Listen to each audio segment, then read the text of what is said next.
Ram, Hare Ram, Ram Ram, Hare Hare, Hare Krishna, Hare Krishna, Krishna Krishna, Hare Hare, Hare Ram, Hare Ram, Ram Ram, Hare Hare, Hare Krishna, Krishna Krishna, Hare Hare, Hare Ram, Ram Ram, Hare Hare, Hare Krishna, Krishna Krishna, Hare Hare, Hare Ram, Ram Ram, Hare Hare, Hare Krishna, Krishna Krishna, Hare Hare, Hare Ram, Ram Ram, Hare Hare, Hare Krishna,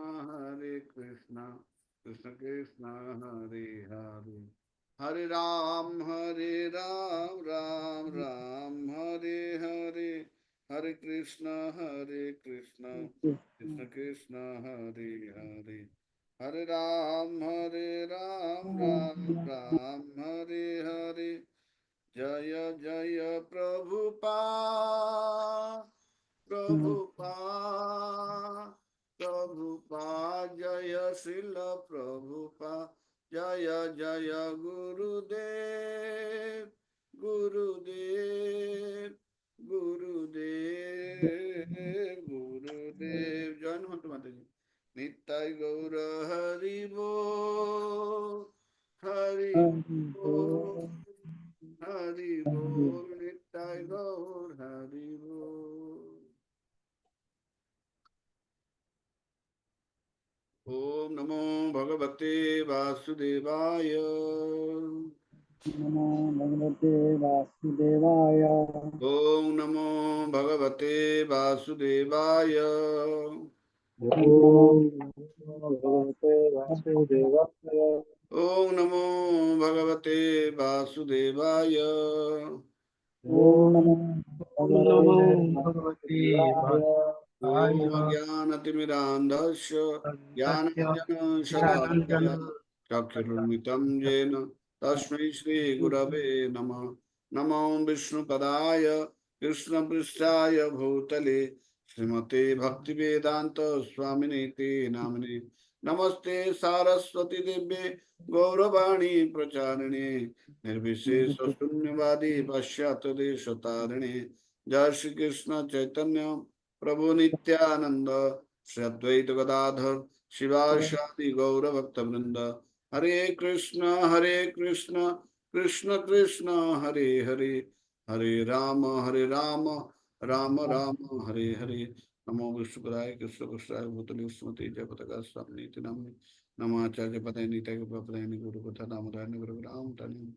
Hare Krishna.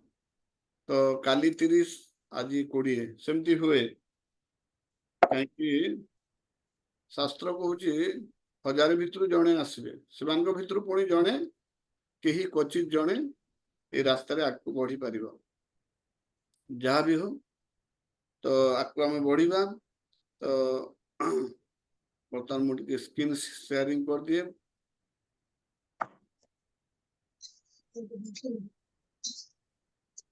आमे पूर्व दिन गुड़ाक कौन पढ़ी आमे से बर्तमान मन पकेबा तो आम सरीला 7 दिन आम 7टा पढ़ा तापरे ह्यूमन लाइफ रे मु खाली जस्ट कहि दउछि मनुष्य एवं पशु भितर कोन डिफरेंस अछि आहार निद्रा मैथुन एवं भय आहार निद्रा भय मैथुन एटा समान अछि एवं डिफरेंस कोन अछि हम पाखरे हायर इंटेलिजेंस अछि पावर ऑफ डिस्क्रिमिनेशन अछि एवं इंक्वायरी इनटू कोन the causes of suffering दुख पाइबार कारण विषय आम जान चाहू एवं मनुष्य जीवन उद्देश्य कौन डेस्टिनेशन कौन ये जानवा चाहूँ तापर आम पढ़ी 4टी रियल प्रोब्लेम ऑफ लाइफ कौन तो प्रथम रियल प्रॉब्लम रो क्राइटेरिया थिला जेटा चारोटी क्राइटेरिया होची common for everybody nobody wants it nobody avoid it तीनटा क्राइटेरिया थिला सेतिरे बर्थ ओल्ड एज डिजीज एवं डेथ चारोटी आसुची एवं चारोटी इमेजरी मध्य आसुची आध्यात्मिक निजर मन एवं बुद्धि जो कष्ट दिए हमको आदि भौतिक अन्य शरीर मान द्वारा जो कष्ट हमें प्राप्त हो एवं आदि दैविक दैवी दुर्विपाक बा नेचुरल कैलामिटी तापर आम देखले जे केंति वैज्ञानिक माने जहा किछि करूछंती यार समाधान पई प्रकृति से माने जहा किछि दउछंती मॉडर्न एडवांसमेंट जोगे से टेम्पररी रिलीफ एवं तार परमानेंट सॉल्यूशन दे पार नांती किंतु देखा जाउछि जे ए आधुनिक समाधानटा अन्य प्रॉब्लम को डाकी आनुछि तापर आम देखिथिले वैज्ञानिक मान केंति फॉल्स प्रॉमिस रो फॉल्स हैप्पीनेस रो प्रॉमिस करछंती सेठी हमें देखिथिले जे बड़ बड़ लोक जा पाखरे कोनोसी टेक्नोलॉजी रो असुविधा नै अभाव नै जा पाखरे टंकार अभाव नै जा पाखरे सब ए आधुनिक जहा किछि रही छै तार सब किसी से पूर्ण कला पर मध्य से जने एकाकी एवं निसंग जीवन यापन करूछि ता पाखरे सब अछि किंतु से तथापि खुशी नुहे एवं खुशी पाइबा पई हमें जो हमर इंद्रिय तृप्ति करी खुशी पाइबा जो चाहूछे सेटा मध्य हमको मृत्यु आड़ को नहीं जाउछि जेमते हमें आखि रे देखिले मौत कान रे डियर रो एग्जांपल लेले नोज रे मॉस डियर टंग द्वारा फिश केमती मृत्यु प्राप्त होछि एवं टच बा स्पर्श शक्ति कातरता जो जने हाथीर मध्य मृत्यु होछि एते शक्तिशाली हला परि मध्य तापर हम देखिले जे हम जेहेतु सेतिर खुशी पाई परिबा नै ताले ह्यूमन गोल लाइफ रो गोल कोन आमे पचारिबा आमे ज्ञान अर्जन करिबा जानिबा को चाहिबा जे केमती हम गोटे परमानेंट हैप्पीनेस मिलिबा परमानेंट ए जो चारोटी रियल प्रॉब्लम अछि जन्म मृत्यु जरा व्याधि एथुर केमती गोटे परमानेंट रिलीफ मिलिबा परमानेंट सॉल्यूशन मिलिबा एवं आमे सब प्रकार जो आध्यात्मिक आदि भौतिक आदि दैविक ए तीन प्रकार क्लेशर भी आमे मुक्ति पाइबा कथा एवं आमे गोटे एमती गोटे शाश्वत जीवन गोटे इटर्नाल लाइफ शाश्वत जीवन इटर्नाल लाइफ बंचिया कथा जो थरे हमको खुशी ता सहित शांति एवं गोटे दिव्य जीवन आमे पाइबा पे समस्ते चेष्टा करिया कथा तापरे आमे कौन इनक्वारी करिया कथा एटा को पाइबा को हेले कौन प्रॉब्लम कोठी रहिला सेटा हमको खोजिया को पड़िबो कोटा तार प्रकृत कारण रूट कॉज कोटा एवं द्वितीय रे सब जिंस कोठु सृष्टि होचे सब प्रॉब्लम रो कारण तापरे हमें द्वितीय दिन रे आइस्थिला द्वितीय दिन प्रश्न थिला प्रकृति भगवान अछंती कि एवं जदि भगवान अछंती शास्त्र भगवान कर भगवान कर द्वारा शास्त्र कुहाई सेतु हमें देखिले जे भगवान रो एग्जिस्टेंस प्रूफ कोन थिला जे सब हमर जहा किछि आवश्यकता रही छै से आवश्यकता पूर्ण करबा पई प्रकृति रे सब व्यवस्था रही छै आ गुटे हमें देखि जे प्रत्येक कृति पछरे गुटे कलाकार अछि बा प्रत्येक क्रिएशन पछरे गुटे क्रिएटर रही छथि एवं प्रत्येक नियम पछे गुटे नियम तयारी कला व्यक्ति रही छै तापर हमें देखिला डेफिनेशन ऑफ गॉड सेठी हमें कोन थिला चारटा डेफिनेशन थिला से कोन कोन जे से अल्टीमेट सोर्स ऑफ एवरीथिंग माने सब तांको ठारू बाहर छै जन्मादस्य जतः जन्म आदि सब जहा पाखरो हेइ छै बा जे परम पुरुष जे सब सृष्टि करता एक सेकंड माता जी जॉइन ही जंत ना होम तबा जे काई ना बा ग्रुप रे जन लिंक दिया छै से लिंक रे होम हला journey to self discovery group रे जो लिंक है जे हे लिंक रे जॉइन अने आपण ग्रुप रे देखो तो ग्रुप रे जन दै छै एतर बैल बोल बोले जेतबा ठीक है ग्रुप देखो journey of self discovery group रे देखो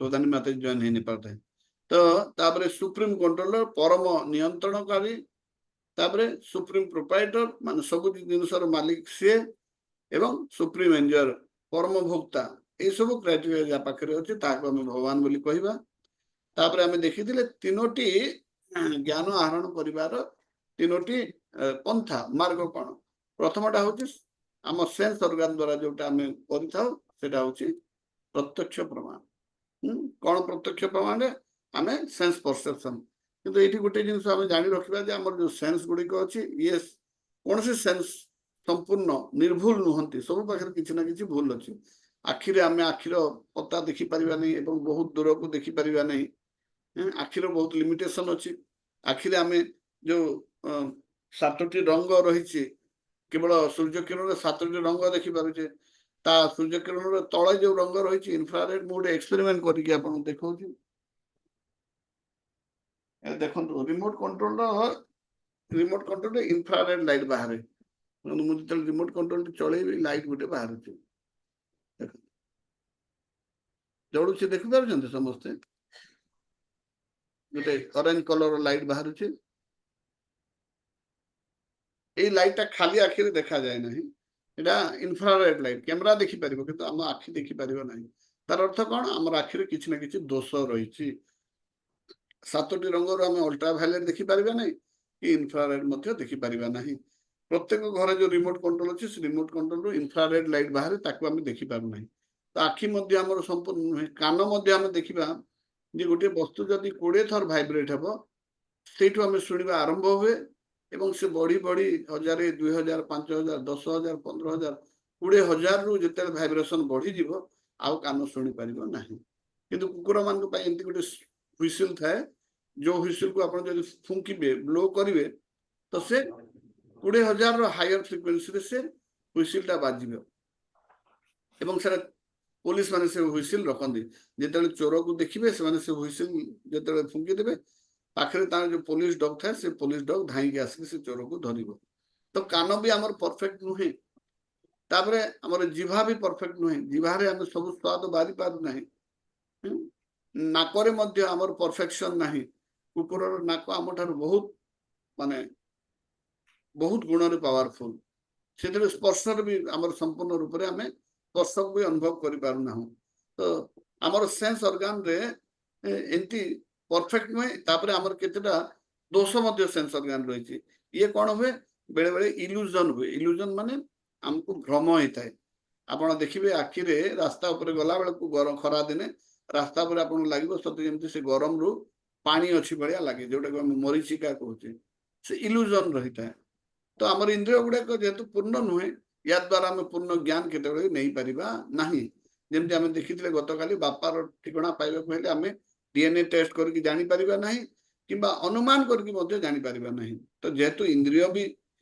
परफेक्ट नुहे हम अनुमान कोन करबा गोटे सेति गोटे स्टोरी अछि पर गोटे बेंग गोटे कुआर रहउतला एवं ताकू लागुतला ए कुआटा ही पूरा समग्र संसार बोली तो भाबुतला कुआ बाहर आ किछि नाही से खुशी रे कुआ भीतर रहउतला थरे गोटे माने पैसिफिक ओशन बा प्रशांत महासागर रो आ गोटे बेंग से कुआ भीतर को पळे आसिला तो ये बेंगटा देखिला रे मो छडा की गोटे जीव अछि जेंति मनुष्य भाबुची ए संसार रे मनुष्य छडा किछि नाही ए ब्रह्मांड रे किंतु एलियन मानकर समस्त कल्पना करछन किंतु केबे देखि नाहंती ठीक से पर जेतेले से बेंगटा को देखिला ए बेंगटा पचाला तुमे कोठी थिलो से कहला मु एमति आ गोटे बडो एमति बडो कुआ रे थिल तमर कुआ जेमति अछि सेटा बडो कुआ बहुत बडो तेटु से कुआ बेंग कहला जे ए कुआटु केते 2 गुण बडो हबो कहला नाही 2 गुण नहीं बहुत बडो कहला 10 गुण बडो हबो कहला नहीं 10 गुण रु बेसी बडो तो 100 गुण बडो हबो तेटु भी से कहला नहीं 100 गुण रु बडो 1000 गुण बडो 10000 गुण बडो लाख गुण बडो नहीं लाख गुण रु बेसी बडो 10 लाख गुण बडो नहीं सेतुर भी बेसी बडो तो हमर जे लिमिटेड सेंस ऑर्गन द्वारा हमें अनुमान मध्य करि परिबा नाही तो सेटा केंति जण अनुमान करबो तार प्रत्यक्ष अनुभूति ऊपर से अनुमान करबो किंतु से अनुमान करके जणे सब समग्र ज्ञान निजर बापा विषय जानि पारिबो नै भगवान को विषय केंति जानिबो जणे तापरे हमें तीन एटा उदाहरण देखिथिले केंति अंध मान जेकी हाथी देखुचंदी तृतीय आसीथिला शब्द प्रमाण टा कोन थिला जे जे अथॉरिटी अछि बा ताकू जे सृष्टि करिছে से ही कहि पारिबो संतान को सृष्टि करिछि मां ही कहि पारिबो संतान रो बापा किए काली एटा हम देखिथिला तापरे कोन देखिथिला तो जेहेतु ए जो वैदिक ज्ञान ये अच्युत ज्ञान एथरे कोनसी च्युति न थाए कोनसी भूल भटका न थाए ଯେମିତି ବର୍ତ୍ତମାନ ସମସ୍ତେ ମାୟାପୁର ଯେତେବେଳେ ଯିବା ଆମେ ଦେଖିବା ସେଠି ଯୋଉ ନୂତନ ମନ୍ଦିରଟା ତିଆରି ହଉଛି ସେଟାକୁ କୁହାହଉଛି ଟେମ୍ପଲ ଅଫ ବୈଦିକ ପ୍ଲାନେଟୋରିୟମ TOVP। ତ ସେ କେବଳ ମନ୍ଦିର ନୁହେଁ, ସେ ଗୋଟେ ପ୍ଲାନେଟୋରିୟମ। ଆମେ ଯେମିତି ପ୍ଲାନେଟୋରିୟମ ଦେଖୁଛୁ ନା, ବୁର୍ଲାରେ ଅଛି, ଭୁବନେଶ୍ୱରରେ ଅଛି, ତାର ସେ ଡୋମରେ ଆମର ଗ୍ରହ ନକ୍ଷତ୍ର ତାରା ଦେଖାଯାଏ। କିନ୍ତୁ ଏଇଠି ସମଗ୍ର ବ୍ରହ୍ମାଣ୍ଡର ଗୋଟେ ମଡେଲ ଝୁଲା ହବ ଏଇ ଯୋଉ ମନ୍ଦିରରେ। ସେ ବ୍ରହ୍ମାଣ୍ଡରେ ଯୋଉ 14ଟା ଲୋକ ଅଛି, 14ଟା ଲୋକ ମାନେ 14ଟା ପ୍ଲେନ, 14ଟା ଲେଭେଲ ଅଫ ପ୍ଲାନେଟ୍ସ ଅଛି। ଆମର ପୃଥିବୀଟା ହଉଛି 7ମ ସ୍ଥାନରେ, ଏଟା ହଉଛି ଭୂ ଲୋକ। ଆମେ ଯୋଉ କରୁନା ଓମ୍ ଭୂର୍ ଭୁବ ସ୍ୱଃ ଜନ ମହ ଏମିତି କରି ସ୍ୱର୍ଗ ଲୋକ ପର୍ଯ୍ୟନ୍ତ ଅଛି, ତଳେ ପାତାଳ ବିତଳ ରସାତଳ, ଏମିତି 14ଟା ଲେଭେଲ ଅଫ ପ୍ଲାନେଟ୍ସ ଅଛି। ସେଇଟା ବର୍ତ୍ତମାନ ବୈଜ୍ଞାନିକ ମାନେ ଯୋଉ ଭାଗବତମ ହିସାବରେ ଯୋଉ ବ୍ରହ୍ମାଣ୍ଡର ମଡେଲଟା ଦଉଛନ୍ତି, ସେ ମଡେଲଟା ସମସ୍ତେ ବର୍ତ୍ତମାନ ଗ୍ରହଣ କରିବାକୁ ଆରମ୍ଭ କଲେଣି। ଏବଂ ସେ ମନ୍ଦିରରେ ଯେତେବେଳେ ସେ ମଡେଲଟାକୁ ଝୁଲା ହବ, ସାରା ପୃଥିବୀରେ ପୁଣି ଗୋଟେ ମାନେ କଣ ଚାଞ୍ଚଲ୍ୟ ସୃଷ୍ଟି କରିବ ଯେ ଆମର ଶାସ୍ତ୍ରରୁ ଏତେ ଡିପ୍ ନଲେଜ ଆସିଲା କୁଆଡୁ। ତ ସମସ୍ତେ ନିଶ୍ଚିତ ଭାବରେ ଆଶ୍ଚର୍ଯ୍ୟ ହେବେ ଏବଂ ଯୋଉମାନେ ମାୟାପୁର ଯିବେ ସେ ଡୋମକୁ ଦେଖିବେ। ବର୍ତ୍ତମାନ ତ ଉଦ୍ଘାଟନ ହେଲା ବେଳେ ଆମେ ସେ ସ୍ୟାଣ୍ଡେଲିୟର ବା ଯୋଉ ଫାନୁସ ଝୁଲା ହବ ୟୁନିଭର୍ସ ମଡେଲ ସେଟା ଦେଖିପାରିବେ। ତ ଆମେ ଦେଖିବା କେମିତି ଉଦାହରଣ ଦେଇଥିଲା, ଭାତରୁ 4ଟା ଭାତ ଚିପି ଦେଲେ ଯଦି ଭାତଟା ସିଝିଛି ତାହେଲେ ସମଗ୍ର ହାଣ୍ଡିର ଭାତ ସିଝି ଯାଇଛି। ଠିକ ସେଇପରି ଆମର ଏଇ ଯୋଉ ଶାସ୍ତ୍ରରେ ଯୋଉ ଜ୍ଞାନ ଦିଆହେଇଛି ସେଥିରୁ କିଛି ଜ୍ଞାନକୁ ଆମେ ପ୍ରମାଣିକ ଭାବରେ ନେବା ଏବଂ ସେ ଯଦି ସତ୍ୟ ତାହେଲେ ସମଗ୍ର ଶାସ୍ତ୍ର ସତ୍ୟ ବୋଲି ଆମେ ମାନିବା। ଯେମିତି ଉଦାହରଣ ଥିଲା ଭୂଗୋଳରେ ସପ୍ତଦ୍ୱୀପ ଅଛି, ଆମର ଶାସ୍ତ୍ରରେ ମଧ୍ୟ ସପ୍ତଦ୍ୱୀପ କଥା ଲେଖା ହେଇଛି। ଭୂଗୋଳ ଇଟସେଲ୍ଫ, ଗୋଟେ ଭୂ ମାନେ ପୃଥିବୀ, ଗୋଳ ମାନେ ଗୋଲ, ଏଥିରେ ମଧ୍ୟ ଏଇ ଶବ୍ଦରେ ହିଁ ଆମର ପୃଥିବୀର ଆକାରଟା ଲୁଚିକି ରହିଛି। ଏବଂ ବ୍ରହ୍ମାଣ୍ଡ ଶବ୍ଦରେ ଏଇ ୟୁନିଭର୍ସ ସାଇଜ ଅଣ୍ଡାକୃତି, ବ୍ରହ୍ମ ପ୍ଲସ ଅଣ୍ଡ, ବ୍ରହ୍ମାଣ୍ଡ ମାନେ ବ୍ରହ୍ମ ପ୍ଲସ ଅଣ୍ଡ, ଅଣ୍ଡାକୃତି। ହୁଏତ ଆଜିଠାରୁ 200 ବର୍ଷ ପରେ ବୈଜ୍ଞାନିକ ମାନେ ଯେତେବେଳେ ବ୍ରହ୍ମାଣ୍ଡର ଆକାର ଜାଣିବେ, ସେମାନେ ସମସ୍ତେ ୟୁରେକା ୟୁରେକା ବୋଲି ନାଚିବେ, କହିବେ ଆମେ ବ୍ରହ୍ମାଣ୍ଡର ଆକାର ଜାଣିଗଲୁ। ବ୍ରହ୍ମାଣ୍ଡର ଆକାର ହଉଛି ଅଣ୍ଡାକୃତି, କିନ୍ତୁ ଆମର ଗୋଟେ ଶବ୍ଦରେ ସେ ବିଜ୍ଞାନ ଲୁଚିକି ରହିଛି। ତାପରେ ଆମେ ଗୋବର ବିଷୟରେ ଜାଣିଥିଲେ, ସେ କେତେ ଡିସଇନଫେକ୍ସନ ଗୋଟେ ଏଜେଣ୍ଟ। ତାପରେ ଆମେ ହ୍ୟୁମାନ ଏମ୍ବ୍ରିଓଲୋଜି ବିଷୟରେ ଜାଣିଥିଲା, କିନ୍ତୁ ଶାସ୍ତ୍ରରେ ଆମର ଡିଟେଲ ଦିଆହେଇଛି। ତାପରେ କିଛି ପ୍ରେଡିକ୍ସନ ଆମ ଶାସ୍ତ୍ରରେ ଦିଆହେଇଛି, ଯେମିତି ବୁଦ୍ଧଙ୍କର ବିଷୟରେ ହେଲା, ଚୈତନ୍ୟ ମହାପ୍ରଭୁଙ୍କର ବିଷୟ ହେଲା, ଚାଣକ୍ୟଙ୍କର ବିଷୟ ହେଲା, ଚନ୍ଦ୍ରଗୁପ୍ତ ମୌର୍ଯ୍ୟ ଏବଂ ଅଶୋକଙ୍କ ବାର ଅଛି, ଜିସସ୍ କ୍ରାଇଷ୍ଟଙ୍କ ବାରେ ଅଛି, ଏବଂ ମୋହମ୍ମଦ ଏବଂ କଳିଯୁଗ ବିଷୟରେ ମଧ୍ୟ ଅଛି। ତ ବେଦ ବିଷୟରେ ଆମେ ଦେଖିଥିଲା, ଯୋଉଟା କି ଅରିଜିନାଲ ବେଦଟା ହଉଛି ଭଗବାନଙ୍କ ଠାରୁ ତାଙ୍କର ନିଶ୍ୱାସରୁ, ତାଙ୍କର ବ୍ରିଦିଂ, ବେଦ ହଉଛି ଭଗବାନଙ୍କର ନିଶ୍ୱାସ ପ୍ରଶ୍ୱାସରୁ ଜାତ। ଏବଂ ଶ୍ରୁତି ମାନେ ଶୁଣି ଶୁଣି ଜ୍ଞାନକୁ ରିସିଭ ବାଇ ହିୟରିଂ, ଶୁଣି ଶୁଣି କରାହୁଏ।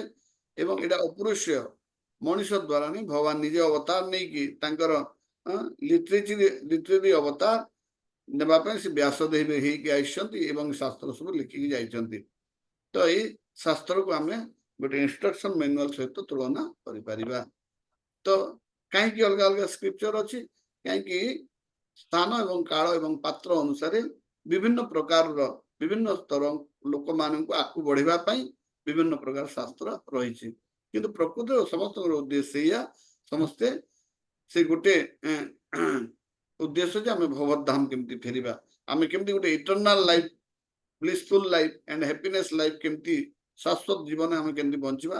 ପ୍ରତ୍ୟେକ ଶାସ୍ତ୍ରର ଉଦ୍ଦେଶ୍ୟ ହଉଛି ସେଇ। ତାର ଉଦାହରଣ ଦେଇକି କୁହାହେଇଥିଲା ଯେ କେମିତି ଅଲଗା ଅଲଗା ଡିକ୍ସନାରୀ ଥାଏ, ଚେମ୍ବର୍ସ ଡିକ୍ସନାରୀ ଅଛି, ଅକ୍ସଫୋର୍ଡ ଡିକ୍ସନାରୀ ଅଛି, ଛୋଟ ଡିକ୍ସନାରୀ ବଡ ଡିକ୍ସନାରୀ, ପ୍ରତ୍ୟେକର ଉଦ୍ଦେଶ୍ୟ ହଉଛି ଯେ ଶବ୍ଦର ଅର୍ଥ ବତେଇବା।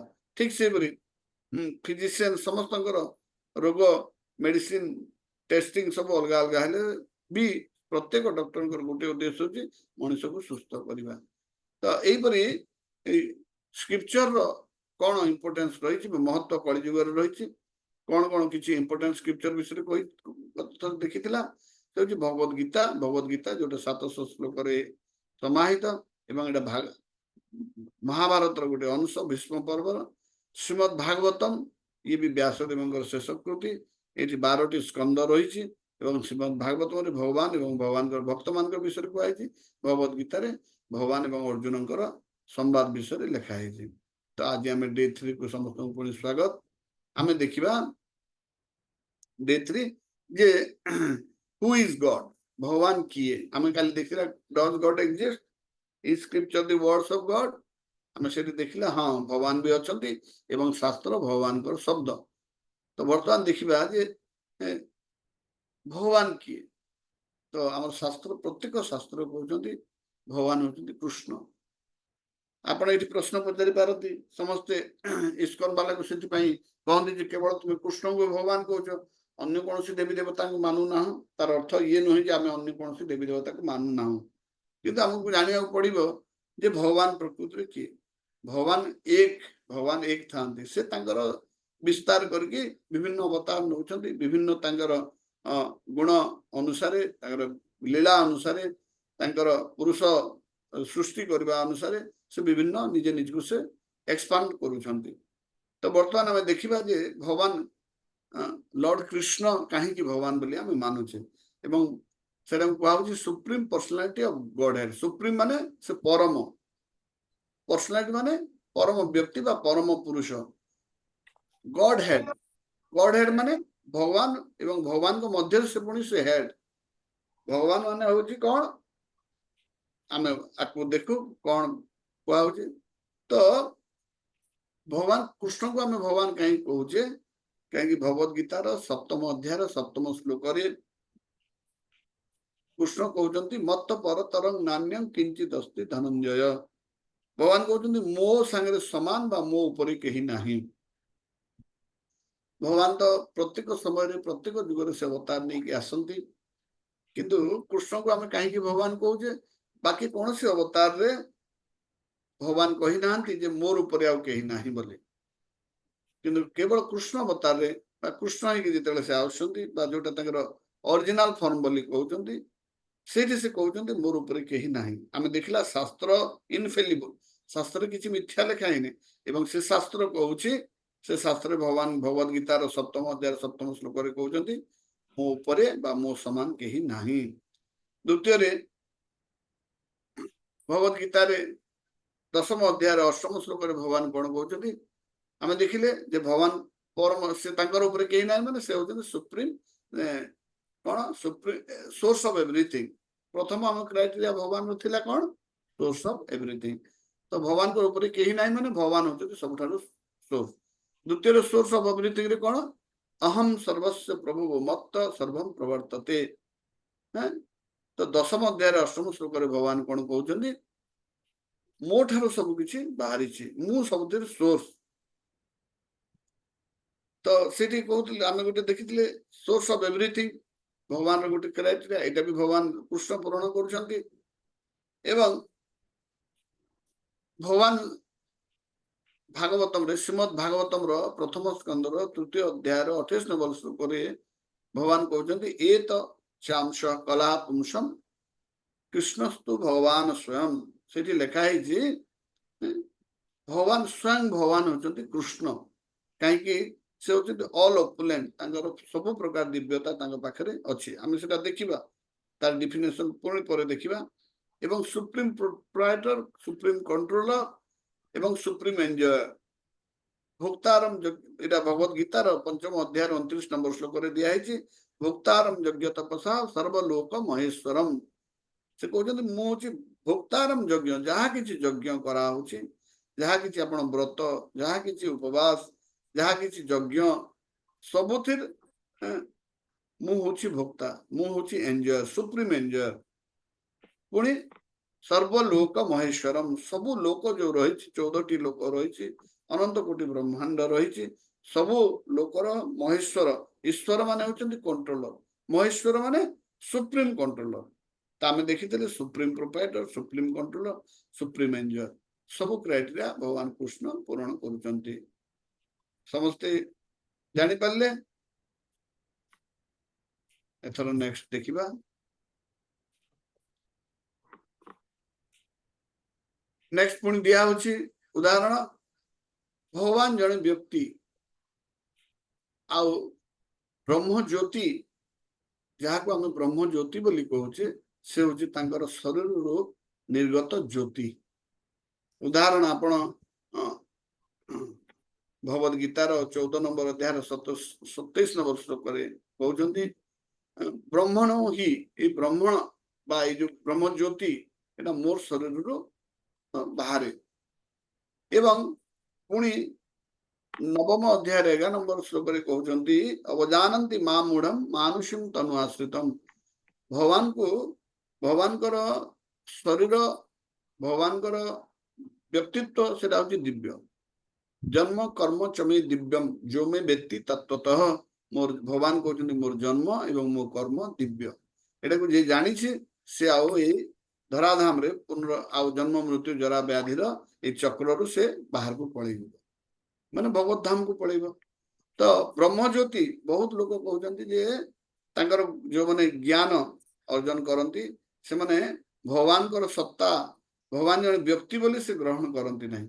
ସେ ଭଗବାନଙ୍କର ଆକାର ନାହିଁ, ଭଗବାନ ନିରାକାର ବୋଲି ଭାବନ୍ତି।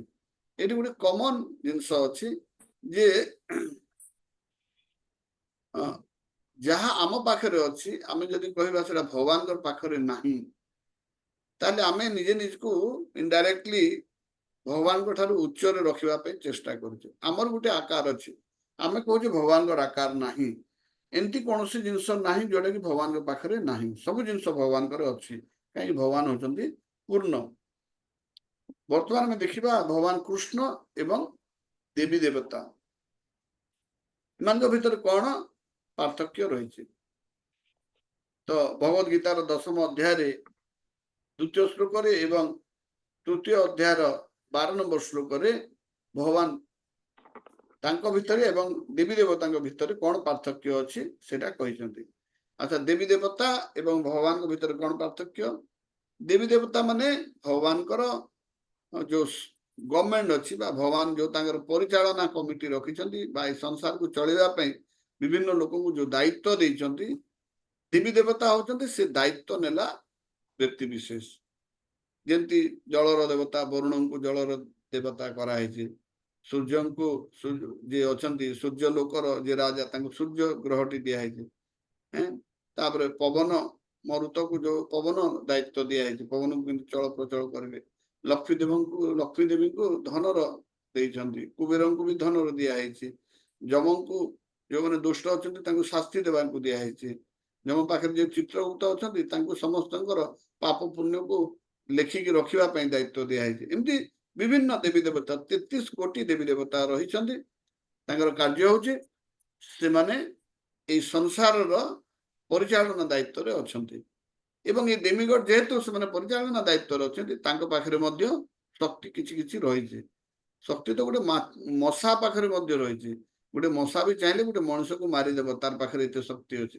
ସେ ଯାହାକୁ କାମୁଡି ଦେବ, ସାପ ପାଖରେ କାମୁଡି ଦେବ ସାଙ୍ଗେ ସାଙ୍ଗେ ବିଷ ଲାଗିକି ମରିଯିବ। ମଶା କାମୁଡି ଦେଲେ ଡେଙ୍ଗୁ ମ୍ୟାଲେରିଆ ହେଇକି ଜଣେ ମରିଯାଉଛି। ତ ପାୱାର ତ ସମସ୍ତଙ୍କ ପାଖରେ ଅଛି, କିନ୍ତୁ ଡେମିଗଡ ମାନଙ୍କ ପାଖରେ ମଣିଷ ଠାରୁ ଅଧିକ ପାୱାର ଅଛି ଏବଂ ସେମାନେ ଚାହିଁଲେ ଆମକୁ କିଛି କିଛି ବର ଦେଇପାରିବେ। କିନ୍ତୁ ଭଗବାନ ଏବଂ ଦେବତା ମାନଙ୍କର ପାର୍ଥକ୍ୟ କଣ? ଦେବତା ମାନେ ଆମେ ଯାହା ମାଗୁଛୁ ଯାହା ଚାହୁଁଛୁ ଦିଅନ୍ତି, କିନ୍ତୁ ଭଗବାନ ଆମକୁ ଯାହା ଦରକାର ତାହା ଦିଅନ୍ତି। ଆପଣ ଯେମିତି ଗୋଟେ ଛୋଟ ପିଲା ଅଛି, ସେ ଚାହିଁବ ଯେ ମହମବତୀର ଯୋଉ ଆଲୁଅ ଅଛି ତାକୁ ଛୁଇଁବାକୁ ତାର ଇଚ୍ଛା ହେବ, ମା ବାପା ତାକୁ ମନା କରିବେ, କିନ୍ତୁ ପଡୋଶୀ ଲୋକ ଯିଏ ଥିବ ସେ ମନା କରିବ ନାହିଁ। ଯଦି ଛୁଇଁବାକୁ ଚାହୁଁ ଛୁଁ, ସେ ମନା କରିବା ପାଇଁ ତାକୁ ଏତେ ଧୈର୍ଯ୍ୟ ରହିବ ନାହିଁ। ତୋତେ ଛୁଇଁବାର ଅଛି ଛୁଇଁଦେ, ପୋଡିଗଲେ ଅଟୋମେଟିକ ଶିଖିବ। କିନ୍ତୁ ମା ବାପା ମାନେ ଛୁଆ ପିଲାଙ୍କୁ ପୋଡିବାକୁ ଦିଅନ୍ତି ନାହିଁ, ସେମାନେ ତାକୁ ବୁଝେଇବେ। ବେଳେ ବେଳେ ଛୁଆ ମାନେ ଫ୍ୟାନକୁ ଛୁଇଁବାକୁ ଯିବେ, ତ ବାହାର ଲୋକ କହିଲେ ହଁ ସେ ତ ଓଲଟା କହିବେ ଆଙ୍ଗୁଠି ପଶେଇକି ଦେଖ କେମିତି ମିଠା ଲାଗିବ। କିନ୍ତୁ ଭଗବାନ କଣ କରିବେ, ବାପା କଣ କରିବେ ପ୍ରକୃତିରେ, ଯଦି ପିଲାଟି ଅଝଟ କରୁଛି ସେ ଫ୍ୟାନକୁ ବନ୍ଦ କରିଦେବେ ଏବଂ ଯେତେବେଳେ ଫ୍ୟାନ ସ୍ଲୋ ହେଇଯାଉଛି ସେତେବେଳେ କହିବେ ବର୍ତ୍ତମାନ ତୁ ଆଙ୍ଗୁଠି ପଶେଇକି ଦେଖ। ସେଠି ଛୁଆର କିଛି କ୍ଷତ ହବ ନାହିଁ, କିନ୍ତୁ ସେ ଜାଣିବ, ସେ ଗୋଟେ ଝଟକା ଲାଗିବ, ତାକୁ ହାତରେ ବାଡେଇ ହେବ ବୋଲି ସେ ଜାଣିଯିବ ଯେ ଏଇଠି ଡେଞ୍ଜର ଅଛି ବୋଲି। ତ ଭଗବାନ ଏବଂ ଦେବୀ ଦେବତା ମଧ୍ୟରେ ପାର୍ଥକ୍ୟ ସେଇଆ। ଦେବୀ ଦେବତା ମାନେ ଆପଣଙ୍କୁ ଯାହା ମାଗୁଛନ୍ତି ଦେଇଦେବେ, ସେଟା ଆପଣଙ୍କର ହୁଏତ କ୍ଷତି କରିପାରେ, କିନ୍ତୁ ଭଗବାନ ଯୋଉ ଜିନିଷ ଆମକୁ ଦରକାର କେବଳ ସେଇ ଜିନିଷ ଦେବେ, ଏବଂ ଯୋଉଟା ଆମକୁ କ୍ଷତି କରିବ ତାହା ଦେବେ ନାହିଁ।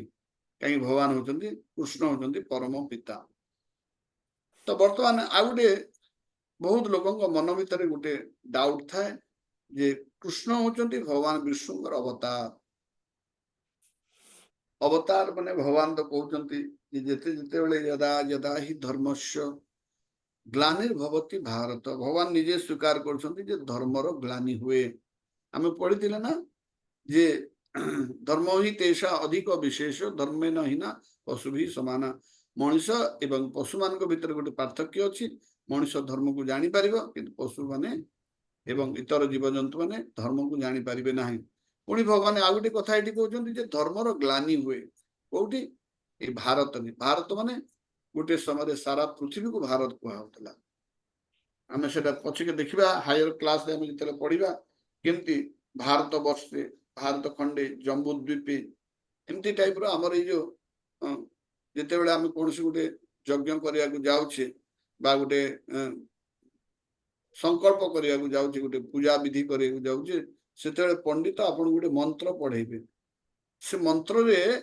से आपनकर स्थिति से कहबे भारत वर्षे जम्बू द्वीपे भारत वर्षे भारत खंडे भारत देश नामने ओडिशा प्रदेश बरगड़ नामने स्थान ने तापरे वार्ड नंबर 10 रो से पूरा माने संपूर्ण ब्रह्मांड रे आपनकर पोजीशन कोन से पोजीशन नै कि से संकल्प करिवे जेमति आमे मोबाइल यूज करछि जीपीएस ग्लोबल पोजीशनिंग सिस्टम माने ग्लोब ए पृथ्वी रूपक ग्लोब रे आमर पोजीशन कोन सेटा आमे जीपीएस रे बाहर करे किंतु जते बेले आमे कोनसे आमर शास्त्र से यूनिवर्स बाय ब्रह्मांड रे आमर पोजीशन कोन सेटा को से माने करके संकल्प करांती माने एटा होची यूपीएस यूनिवर्सल पोजीशनिंग सिस्टम जोटा कोनसे वैज्ञानिक माने भाबी नाहंती से जिनस आमर साधारण पंडित माने कहि देबे जो माने पूजा करे को आसंती जजमान माने तो ए जो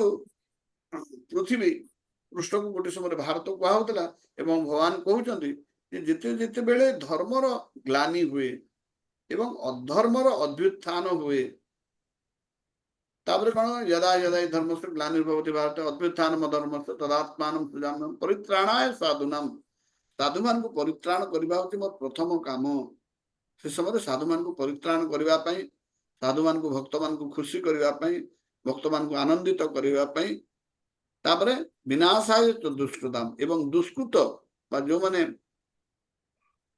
दुईटा मनुष्य अछंती दुष्कृतर अपोजिट है स्वीकृत स्वीकृत माने जो माने भगवान को पाइबा पई तांको पाखरे स्वीकृति अछि तांको पाखरे से मानको एलाउ कराइछि से माने इच्छा करिसंती गोटे शुद्ध इच्छा मन भीतर जात होइतिबारु से स्वीकृत एवं दुष्कृत माने जो माने नास्तिक जो माने भगवान को सत्ता को व्यवहार माने विश्वास करंती नै एवं भगवान को सत्ता ऊपर सब बेले तांकर संदेह करंती नानादि प्रकार सहित भगवान के सहित विद्वेष करती भगवान को थट्टा मजाक कराती भगवान को विषय विभिन्न भूल कथा कहती ये सब होचंती दुष्कृत तो ये दुष्कृत मान को भगवान जो आस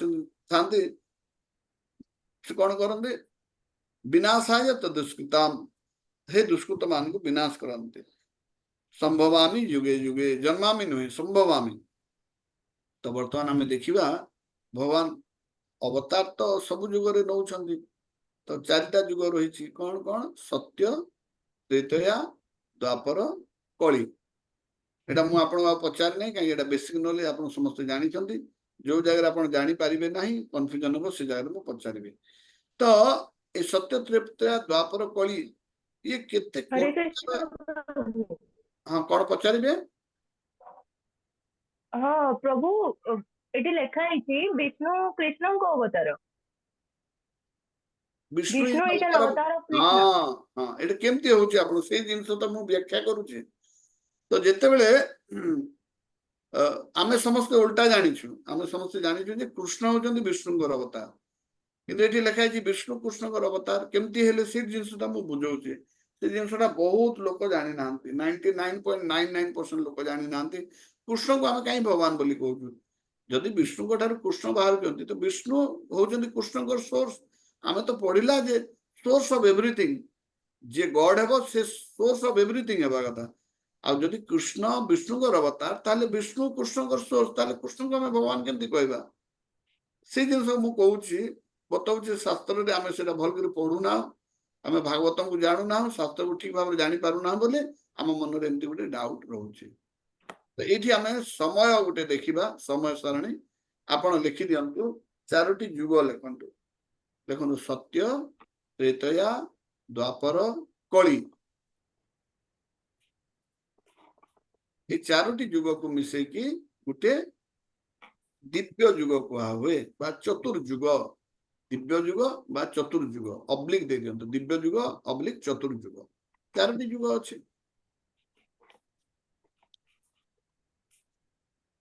कलिजुग साइड लिखतु कलिजुगर बयस हूँ 4,32,000 वर्ष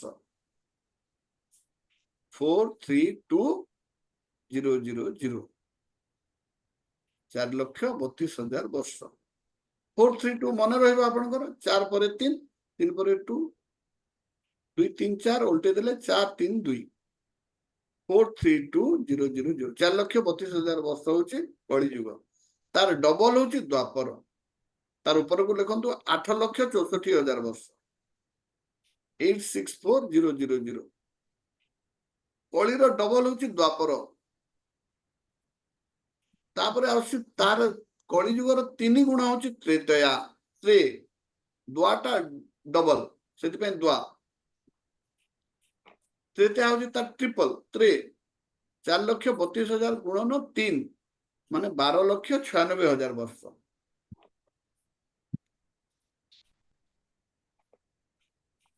मैं कैलकुलेटर बाहर कर दूची आपन हिसाब मध्य यदि कहबे मु देखे देबे तो 4,32,000 वर्ष इंटू 3 12,96,000 वर्ष एवं 4,32,000 वर्ष इंटू 4 सत्य युग टा होची तार 4 गुण ये होची 17,28,000 वर्ष तार माइक्रोफोन साउंड करूची टिके म्यूट कर दियंतु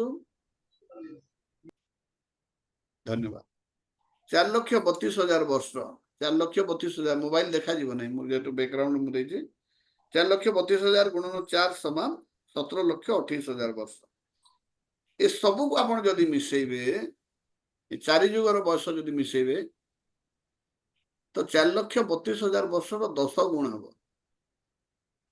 माने केते 43,20,000 वर्ष एटा बढ़िया कैलकुलेशन समस्त मुंड भीतर पशिगले आपन बहुत इंटरेस्टिंग लागिबो ताबरे पाठटा 43,20,000 वर्ष रे ए गुटे दिव्य युग बा गुटे चतुर्युग बीती जाए समस्त सुनी पाले लिखिले लिखि जंदे हाथ उठे दियंतो एंती हाथ उठे दियंतो मु जानि जिबि जे लिखिले ठीक ठीक भागीरथी प्रभु लिखि जंदे चित्तरंजन प्रभु लिखि जंदे ठीक तो वर्तमान 43,20,000 वर्ष जदि आम गुणन 1000 करवा से साइड गुणन 1000 कर दियंतु आ साइड लिखंतु 43,32,000 वर्ष रे पुणी 3टा जीरो मिसे दियंतु माने 432 कोटी वर्ष हेबो ना 432 कोटी वर्ष हेबो के जने कहंतु 43,20,000 गुणन 1000 बोले नहीं चल हाँ 43 हाँ 432 लक्ष वर्ष नहीं लक्ष तो 5 लगे नहीं प्रभु 432 कोटी प्रभु 432 कोटी रे 7टा जीरो रहे ना हाँ हाँ हाँ हाँ 432 कोटी वर्ष सिंपल हिसाब 432 कोटी वर्ष जो पृथ्वी रे अतिबाहित हुए ब्रह्मार 12 घंटा जाए ब्रह्मांकर से 12 घंटा एवं से 432 कोटी वर्ष रे स्वयं भगवान थरे आसंती स्वयं कृष्ण थरे आसंती बाकी सब विष्णुकर अवतार आसंती एठी आपण क्लियर हे जे 432 कोटी वर्ष भितर स्वयं भगवान थरे आउसन बाकी सब विष्णुकर अवतार आउसन तो ब्रह्मार 12 घंटा होची 432 कोटी वर्ष पुणी ब्रह्मार राति 12 घंटा होची 432 कोटी वर्ष माने ब्रह्मार गोटे दिन को गोटे कल्प कुहा हुए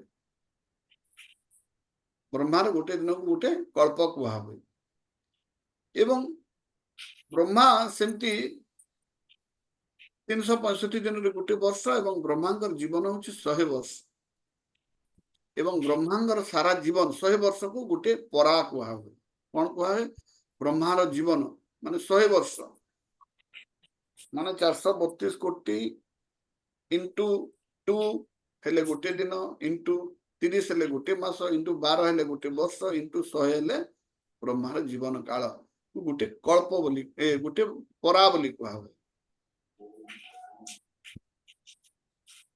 तो ये आम देखला 432 कोटी वर्ष स्वयं भगवान थरे आसंती बाकी सब भगवान कर अवतार आसंती विष्णुकर अवतार आसंती तो स्वयं भगवान कोठी अछंती स्वयं भगवान ये जो मेटेरियल जगत तैयारी करछंती जो ब्रह्मांड कोटि कोटि ब्रह्मांड आम ब्रह्मांड पढ़ले जो 14टा लोक अच्छी एमती कोटि कोटि ब्रह्मांड ब्रह्मांड भगवान सृष्टि करछंती केमती सृष्टि करछंती ए ब्रह्मांड सृष्टि करबा पई से निजे निज को से एक्सपांड करछंती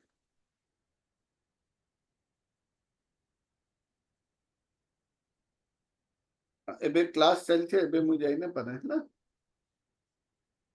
हां एबे क्लास चलछे हां ठीक है नहीं क्लास चलछे जूम रे क्लास चलछे एबे जाई न पारे ठीक नहीं तो हमको इनको बुझिया 432 कोटी वर्ष रे हजारिटा दिव्य जुग रोचे प्रत्येक जुगरे भगवान कर अवतार आसंती तो भगवान निजे निजे भगवान तांकर समग्र शक्तिर 75 भाग रे से भगवत धाम बनैछंती बा जहाँ को हम स्पिरिचुअल वर्ल्ड कहूचे एवं तांकर 25% रिमेनिंग 25% शक्ति रे ये अनंत कोटि ब्रह्मांड सृष्टि करिछंती एवं तांकर से स्पिरिचुअल जो जगत तैयारी करछंती से स्पिरिचुअल जगतटा गोटे पद्म फूल भाया एवं प्रत्येक पाखुड़े वैकुंठ रही कोटि कोटि लोक रही जो विष्णु मान रही वैकुंठ एवं से पद्म फूलर केसर जोटा अच्छी आप पद्म फूल देखी तार मझे गोटे केसर थाए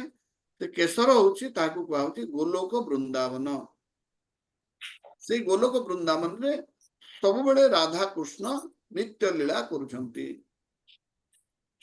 राधा कृष्ण ये पृथ्वी रे जन्म ही नहांती राधा कृष्ण ए धराधाम को लीला करने आसछंती तार अर्थ यहाँ नुहे जे भगवत धाम रे गोलोक वृंदावन रे राधा कृष्ण एब्सेंट हो गले ये प्रेजेंट होगा भगवान को पाखे एते शक्ति अच्छी जे से निज को जिते रूप से चाहिए विस्तार करें जिते से रासलीला कर प्रत्येक गोपी पाखे गोटे कृष्ण रोचंती तो तांका पाखे सेतकी पावर अच्छी से निजे निज को कोटि कोटि हिसाब रे निजे निज को संप्रसारण करें तो भगवत धाम रे राधा कृष्ण सर्वदा तांकर भगवत धाम रे अछंती एवं से जो भगवान कृष्ण जितेबले तांकर इच्छा शक्ति रे जितेबले से निजे निज को सृष्टि करने को चाहूचंती तांकर डाहाण कड़रू बलराम सृष्टि होते एवं तांकर बाम कड़रू आलादिनी शक्ति राधा रानी सृष्टि होती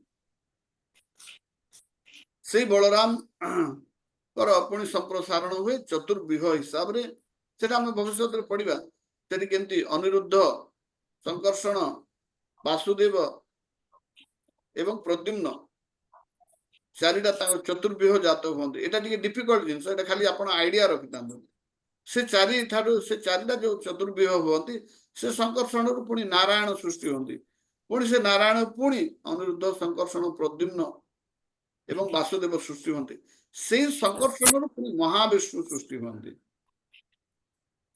महाविष्णु ठार निश्वास प्रश्वास अनंत कोटि ब्रह्मांड सृष्टि हुए एवं प्रत्येक ब्रह्मांडर गर्भरे से महाविष्णु होती प्रथम पुरुषावतार होती महाविष्णु तांकर लोमकूपर तांकर निश्वास कोटि कोटि ब्रह्मांड जात हुए एवं प्रत्येक ब्रह्मांडर गर्भरे पुणी तांकर द्वितीय पुरुषावतार गर्भोदक साई विष्णु जोटा आम देखिए अनंत विष्णु जोटा जहाँ नाभि गोटे पद्म जात होता है एवं अनंत पूजा हम अनंत व्रत जो दिन करती से अनंत गर्भ वैदिक नाम हूँ गर्भोदक साई विष्णु से गर्भोद कसाई विष्णु प्रत्येक ब्रह्मांडर गर्भरे प्रवेश करती एवं तांकर झाड़े से ब्रह्मांडर अधा बुड़ी जाए एवं सेठी से पुणी शेष नाग शज्या से शयन करती तांकर नाभिर गोटे पद्म जात हुए एवं ये पद्मर जो नाड़ थाए ए नाड़े 14टी लोक बा 14टी प्लानेट लेवल ऑफ प्लानेट सृष्टि होते सभा उपरे पद्म उपरे प्रथम जीव सृष्टि होचंती प्रथम जीव किए तांको ना ब्रह्मा से पद्मर फूलर सबुठार उच्चरे जे जात होचंती तांको ना होची ब्रह्मा एवं से ब्रह्मा होचंती सृष्टिकर्ता तो प्रत्येक ब्रह्मांड रे पुणी क्षीरोद सागर सृष्टि हुए क्षीर सागर रे तांकर तृतीय पुरुष अवतार आसंती तो ये गर्भोद कसाई विष्णु महाविष्णु पुणी तृतीय सृष्टि हुए से होती क्षीरोद कसाई विष्णु जहाँ को आम क्षीर सागर रे जो शोई नाभि पद्म न थाए पाद को लक्ष्मी चिपी था एवं जो अवतार हुए से क्षीरोद कसाई विष्णु अवतार रूप में आसंती राम हेले बलराम हेले आम 10टी अवतार जानी ना मत्स्य कश्य वराह नृसिंह वामन परशुराम राम बलराम बुद्ध कल्कि एमती 10टी अवतार किए नियंती से क्षीरोद कसाई विष्णु नियंती जे कि परमात्मा रूप में समस्त हृदय अच्छी किंतु 432 कोटी वर्ष से जो कृष्ण गोलोक वृंदावन अच्छा से स्वयं थरे ए धराधाम को आसंती स्वयं कृष्ण आसंती जे कि 5000 वर्ष तले जो महाभारत युद्ध होता ये 5000 वर्ष तले स्वयं भगवान आसंती माने ब्रह्मार गोटे दिन जो भगवान आसवा कथा से आसिक पड़ेले ये 5000 वर्ष तले स्वयं बस आसी स्वयं ठाकुर जी स्वयं आसी अवतार से पठे ना जमती आम गोटे कंपनी करे बेले बेले आम एम्प्लॉय मान को पठाए आम मैनेजर को पठाए आम सीओ को पठाए किंतु बेले बेले मालिक निजे भी आसती निजर कंपनी को बुलवा मालिक आसवाटा बहुत बड़ जिनस ठीक से आगु भगवान निजर अवतार मान को पठाऊले किंतु ये जो 5000 वर्ष तले सी होती स्वयं भगवान चिंता करते आम केते भाग्यवान जे जस्ट भगवान द्वापर जुग आमर कलि जुग जन्म होती पूर्वर समस्ते विष्णु को ही जानुले कहीं सब विष्णु अवतार पूर्व जिते कृष्ण आसते अवतार आसते कृष्ण को पूर्वर जिते अवतार आसते क्षीरोद कसाई विष्णु अवतार एवं या परे पुणी ब्रह्मार दिन 6 घंटा सरी 12 घंटा दिन सरी ना बाकी 6 घंटा जो 500 दिव्य जुग आसो से भगवान अवतार आसवे स्वयं भगवान आसिक पलैले तो से इस्कन रे शास्त्र से बुझी इस्कन कृष्ण को भगवान कहते भगवान ब्रह्मार प्रत्येक दिन में थरे थरे स्वयं भगवान आसवे कृष्णस्तु भगवान स्वयं एवं भगवान केतेबेले भी एमती अविवेकी हो पारे नहीं इमोराल हो पारे नहीं आमे देखिबा डेमिगॉड एवं गॉड भितर कौन पार्थक्य रही डेमिगॉड बहुत अच्छा 33 कोटी डेमिगॉड अच्छा भगवान होचंती जणे से होचंती कृष्ण से निज निज को एक्सपांड करूचंती भगवान निज को एक्सपांड कला माने कौन से गोटे कार्य करबा पई से निज निज को एक्सपांड करूचंती तो निजर तांको आ से एक्सपांशन भितर फरक नाही जेंती आपण ऑफिस घरे गले आपण हाफ पैंट पिंदिथिबे धोती पिंदिथिबे किबा माताजी माने नाइटी पिंदिथिबे किंतु ऑफिस को गले प्रॉपर्ली ड्रेस हेकी जीवा को पड़े ठीक सेमती भगवान कृष्ण होचंती घरे थिला भगवान आ विष्णु होचंती ऑफिस गला भगवान विष्णु जिते भगवान कृष्ण घरे थिले कौन करंती से तांकर गर्लफ्रेंड मान को नहीं से विभिन्न प्रकार लीला करूचंती किंतु जिते ऑफिस बाहरबे शंख चक्र गदा पद्म धरिबे एवं ऑफिस बाहरबे आमे जंती ऑफिस को गले पेन गुटे रखू किंबा जी माने वकील अच्छे से माने कला कोट पिंधिबे आ तांकर बेकर गुटे से भी भलिया व्हाइट कना लगेबे डॉक्टर जी जदी स्टेथो धरिबे एप्रन पिंधिबे टीचर जदी हितबे से तांका हाथ रे पेन धरिबे बही पत्र तांका डायरी लेसन प्लान धरिबे ठीक से कृष्ण जिते ऑफिशियल रूप रे आसंती से विष्णु ही के आसंती किंतु कृष्ण होचंती तांकर पूर्ण रूप विष्णु रे से तांकर पूर्ण देखै परिबेनी कृष्ण चाहिले नृत्य करि परिबे किंतु विष्णु को नृत्य करिवार आपण केबे देखिबे नाही ଦ୍ୱିତୀୟରେ କଣ ଡେମିଗଡ ମାନେ ଭଗବାନଙ୍କର ଅଂଶ ବିଶେଷ କିନ୍ତୁ କୃଷ୍ଣ ହଉଛନ୍ତି ଅଂଶ ନୁହେଁ ସେ ହଉଛନ୍ତି ପୂର୍ଣ୍ଣ ବିଷ୍ଣୁ ହଉଛନ୍ତି କୃଷ୍ଣଙ୍କର ଅଂଶ ଆପଣ ବିଷ୍ଣୁଙ୍କ ପାଖକୁ ଯିବେ କହିବେ ମୁଁ ଆପଣଙ୍କ କାନ୍ଧରେ ହାତ ଦେବି ଇଟ୍ ଇଜ ନଟ୍ ଆଲାଉଡ୍ କିନ୍ତୁ କୃଷ୍ଣଙ୍କ ସାଙ୍ଗରେ ତାଙ୍କର ଗୋପାଳ ବାଳକ ମାନେ ତାଙ୍କର କାନ୍ଧରେ ହାତ ଦଉଛନ୍ତି ତାଙ୍କୁ ଅଇଁଠା ଖୁଆଇ ଦଉଛନ୍ତି ତାଙ୍କର ପିଠିରେ ଯାଇକି ବସୁଛନ୍ତି କାହିଁକି ସେଇଟା ହଉଛି ତାଙ୍କର ପୂର୍ଣ୍ଣ ଯେମିତି ଜଣେ କଲେକ୍ଟର ଅଛନ୍ତି ଅଫିସରେ ଯଦି ଥିବେ ତାଙ୍କର ପୁଅ ବି ଆସିଲେ ତା ସହିତ ତାଙ୍କୁ ଗେଲ ଲାଡ଼ କରିବେ ନାହିଁ ଅଫିସର ଡେକୋରମ ମେଣ୍ଟେନ କରିବାକୁ ପଡିବ ଠିକ ସେପରି ବିଷ୍ଣୁଙ୍କ ପାଖରେ ଆପଣ ଯାଇକି କୌଣସି ପ୍ରକାର ଗେଲ ହେଇପାରିବେ ନାହିଁ ସେଠି ତାଙ୍କର ଡେକୋରମ ମେଣ୍ଟେନ କରିବାକୁ ପଡିବ ବିଷ୍ଣୁଙ୍କ ପାଖରେ କିନ୍ତୁ କୃଷ୍ଣ ହଉଛନ୍ତି ପୂର୍ଣ୍ଣ ତାଙ୍କର ଇନଫର୍ମାଲ ରୂପ ତୃତୀୟରେ କଣ ହଉଛି ଯେତେ ଦେବୀ ଦେବତା ଅଛନ୍ତି ସମସ୍ତେ ଭଗବାନଙ୍କୁ ପୂଜା କରନ୍ତି କୃଷ୍ଣଙ୍କୁ ସବୁବେଳେ ପୂଜା କରନ୍ତି ଏବଂ ସେ ତାଙ୍କର ହଉଛନ୍ତି ଏକେଲା ଈଶ୍ୱର କୃଷ୍ଣ ଆର ସବୁ ଭୃତ୍ୟ ମାନେ କୃଷ୍ଣ ହଉଛନ୍ତି କେବଳ ଈଶ୍ୱର ବାକି ସମସ୍ତେ ତାଙ୍କର ଭୃତ୍ୟ ବା ଚାକର କିନ୍ତୁ କୃଷ୍ଣ କଣ ସେ ହଉଛନ୍ତି ପରମ ପୂଜ୍ୟ ତାଙ୍କଠାରୁ ଉପରେ ଆଉ ପୂଜ୍ୟ କେହି ନାହାନ୍ତି ମତ୍ତ ପରତର ନାନ୍ୟ କିଞ୍ଚିତ୍ ଅସ୍ତି ଧନଞ୍ଜୟ ଭଗବାନ କହୁଛନ୍ତି ତାପରେ କଣ ଭଗବାନ ଏଇ ଦେବୀ ଦେବତା ମାନଙ୍କୁ ଭଗବାନ ତାଙ୍କୁ ସୃଷ୍ଟି କରିଛନ୍ତି ତାଙ୍କୁ ପୋଷ୍ଟ ଦେଇଛନ୍ତି ବ୍ରହ୍ମା ପୋଷ୍ଟ ଜଣେ ଜୀବ ଚାହିଁଲେ ସେ ବ୍ରହ୍ମା ହେଇପାରିବ କେମିତି ଯଦି 100ଟି ଜନ୍ମ ସେ ବର୍ଣ୍ଣାଶ୍ରମ ଧର୍ମକୁ ଠିକ ଭାବରେ ପାଳନ କରିବ ବର୍ଣ୍ଣାଶ୍ରମ ଧର୍ମ ମାନେ ଆମର ଯୋଉ ସନାତନ ଧର୍ମରେ ବର୍ଣ୍ଣାଶ୍ରମ ଧର୍ମ ଅଛି 4ଟି ବର୍ଣ୍ଣ 4ଟି ଆଶ୍ରମ ଆଗରେ ଆମେ ପଢିବା ସେଟାକୁ ଯଦି ନିଖୁଣ ଭାବରେ ନିର୍ଭୁଲ ଭାବରେ 100ଟି ଜନ୍ମ ଲଗାତାର କଣ୍ଟିନ୍ୟୁଅସଲି ଜଣେ ଜୀବ ଯଦି 100ଟି ଜନ୍ମ ନିର୍ଭୁଲ ଭାବରେ କରିବ ସେ ବ୍ରହ୍ମା ପଦବାଚ୍ୟ ହବ ତ ଭଗବାନ ତାକୁ ବ୍ରହ୍ମା କରିଦେବେ ତାକୁ କ୍ରିଏଟ କରିବେ ବ୍ରହ୍ମା ପଦବୀ ଦେବେ ବ୍ରହ୍ମା ଗୋଟେ ପଦବୀ କିନ୍ତୁ ଭଗବାନଙ୍କୁ କେହି କ୍ରିଏଟ କରନ୍ତି ନାହିଁ ସେ ହଉଛନ୍ତି ସୁପ୍ରିମ କ୍ରିଏଟର ତାଙ୍କର କ୍ରିଏଟର କେହି ନାହାନ୍ତି ସେ ହଉଛନ୍ତି ସୁପ୍ରିମ କ୍ରିଏଟର ଭଗବାନଙ୍କୁ କେହି ତିଆରି କରନ୍ତି ଆଉ ଭଗବାନଙ୍କୁ ଯିଏ ତିଆରି କରୁଛି ସେ ଭଗବାନ ହେଇଯିବ ତ ଅଲ୍ଟିମେଟଲି ଡେଫିନେସନ ମାନେ ହଉଛି ସେ ହଉଛନ୍ତି supreme controller supreme enjoyer source of everything ତାଙ୍କର ସୋର୍ସ କେହି ନାହାନ୍ତି ତ ଏଇ ଯୋଉ ଦେବୀ ଦେବତା ମାନେ ସମସ୍ତେ ଅଛନ୍ତି ଏଇ ବ୍ରହ୍ମାଣ୍ଡ ଭିତରେ ହିଁ ରହିଥାନ୍ତି ଆପଣ ଦୁର୍ଗା କହନ୍ତୁ କିମ୍ବା କାଳୀ କୁହନ୍ତୁ କିମ୍ବା ଗଣେଶ କୁହନ୍ତୁ କିମ୍ବା କାର୍ତ୍ତିକେୟ କୁହନ୍ତୁ ଏମିତି ଦେବୀ ଦେବତା ମାନେ ଯେତେ ଅଛନ୍ତି 33 କୋଟି ଦେବତା ଏଇ ଭୌତିକ ଜଗତ ଭିତରେ ଅଛନ୍ତି କିନ୍ତୁ ଭଗବାନ କୃଷ୍ଣ କଣ ସେ ହଉଛନ୍ତି ଏଇ ଭୌତିକ ଜଗତର ବାହାରେ ରହିଛନ୍ତି ତାଙ୍କର ଧାମରେ ସେ ରହିଛନ୍ତି ଇନଫର୍ମାଲ ରୂପରେ ବୈକୁଣ୍ଠରେ ବିଷ୍ଣୁ ରୂପରେ ରହିଛନ୍ତି ତାପରେ ଆମେ ଦେଖିବା ଡେମିଗଡ ଆଉ ଗଡ ବିଷୟରେ ଆଉ କଣ ପାର୍ଥକ୍ୟ ରହିଛି ଯୋଉ ଦେବୀ ଦେବତା ବା ଡେମିଗଡ୍ସ କୁହାଯାଉଛି ଦେବୀ ଦେବତା ଲେଖି ଦିଅନ୍ତୁ ଏଇ ୱାର୍ଡଟା ଲେଖନ୍ତୁ ଡେମିଗଡ୍ସ ଏବଂ ଗଡ এই ডেমিগড ওয়ার্ডটা ইসকନରେ ବହୁତ ଜାଗାରେ ବ୍ୟବହାର ହେବ ଆପଣଙ୍କୁ ଜାଣିବାକୁ ପଡିବ ତ ଡେମିଗଡ ମାନେ କଣ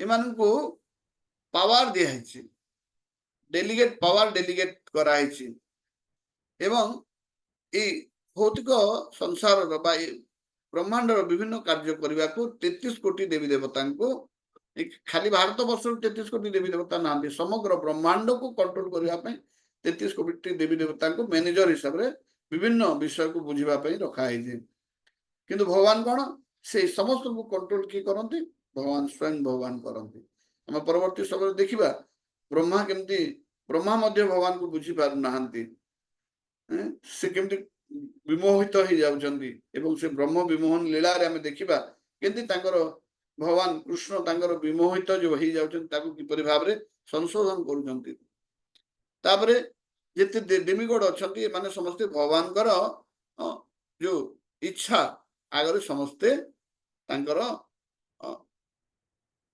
ମୁଣ୍ଡ ନୁଆନ୍ତି ସେ ସବର୍ଡିନେଟ ଭଗବାନଙ୍କର ଇଚ୍ଛାରେ ସମସ୍ତେ କାର୍ଯ୍ୟ କରୁଛନ୍ତି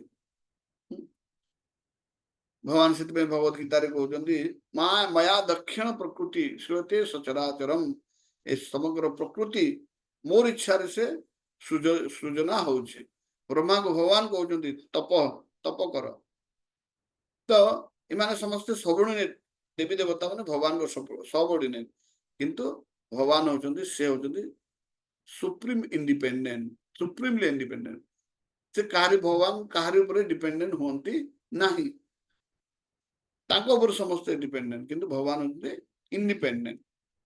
ତାପରେ କଣ ଦେବୀ ଦେବତାଙ୍କର ଏଇ ଭୌତିକ ଶରୀର ଥାଏ, ବ୍ରହ୍ମାଙ୍କ ଶରୀର ଜ୍ଞାନମୟ ଶରୀର, ବୁଦ୍ଧିରେ ତାର ଶରୀର ବୁଦ୍ଧିରେ ତିଆରି।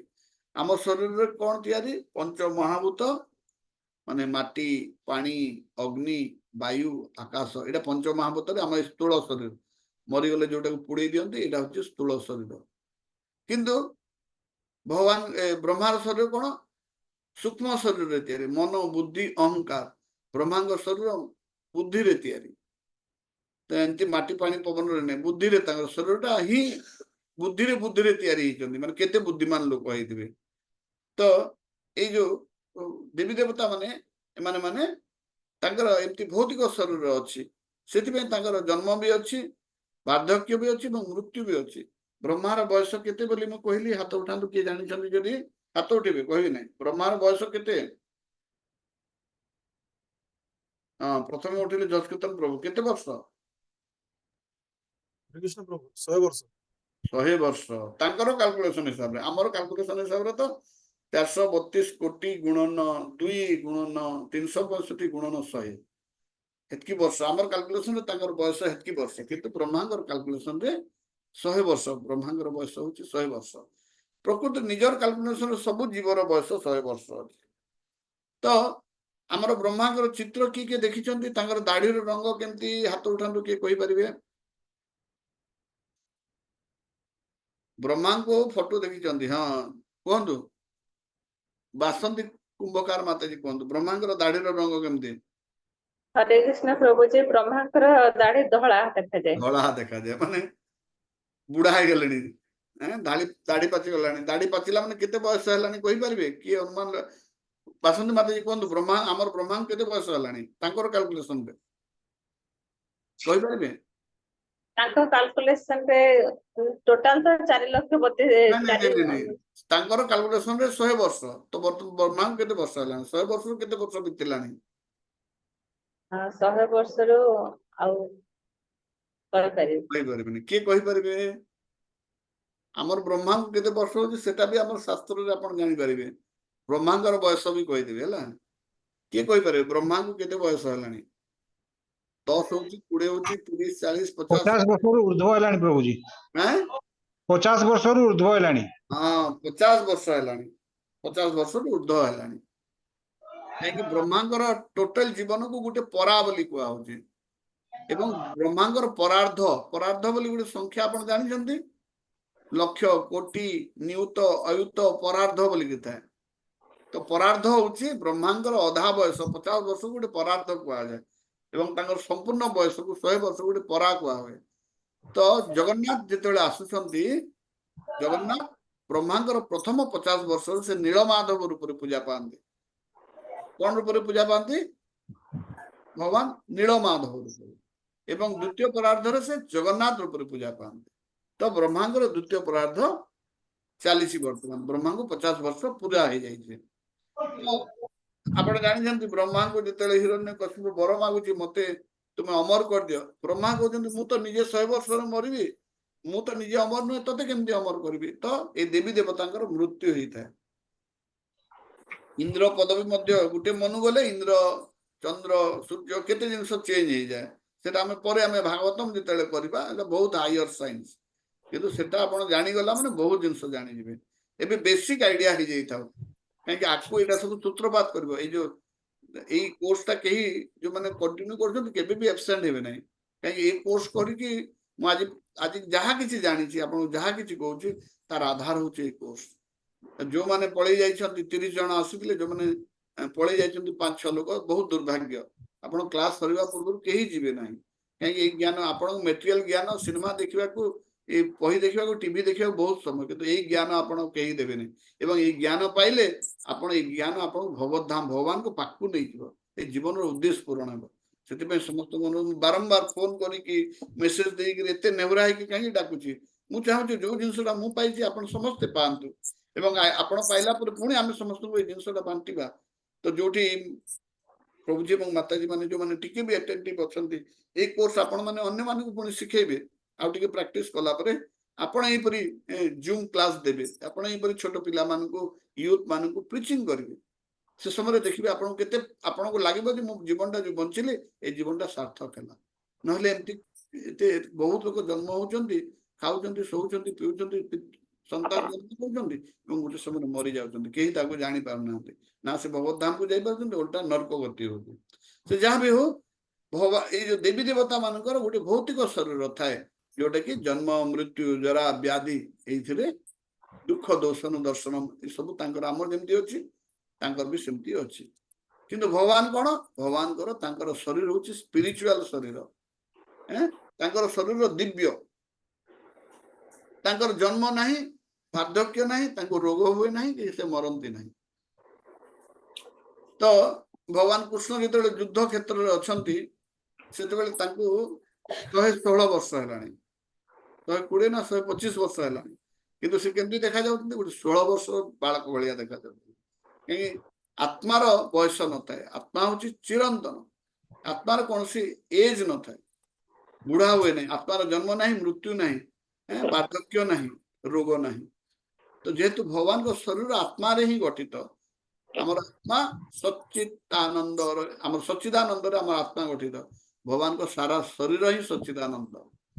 ସେଥିପାଇଁ ସେଥିରେ ଆପଣ କେତେବେଳେ କୃଷ୍ଣଙ୍କୁ ଧଳା ବାଳ ବାଲା କୃଷ୍ଣ ଦେଖିପାରିବେନି, ଧଳା ବାଳ ବାଲା ଆପଣ ଦେଖିପାରିବେ ବ୍ରହ୍ମାଙ୍କୁ ଦେଖିପାରିବେ, ବିଶ୍ୱକର୍ମାଙ୍କୁ ଦେଖିବେ, ବିଶ୍ୱକର୍ମା ବି ଆମର ବୁଢା ହେଇଗଲେଣି, ତାଙ୍କର ବାଳ ଧଳା ହେଲାଣି, କେତେବେଳେ ଦେଲେ ଜୁଆଣ ମାନେ ଯୁବକ ବିଶ୍ୱକର୍ମା ବି ଦେଖାଯାଆନ୍ତି।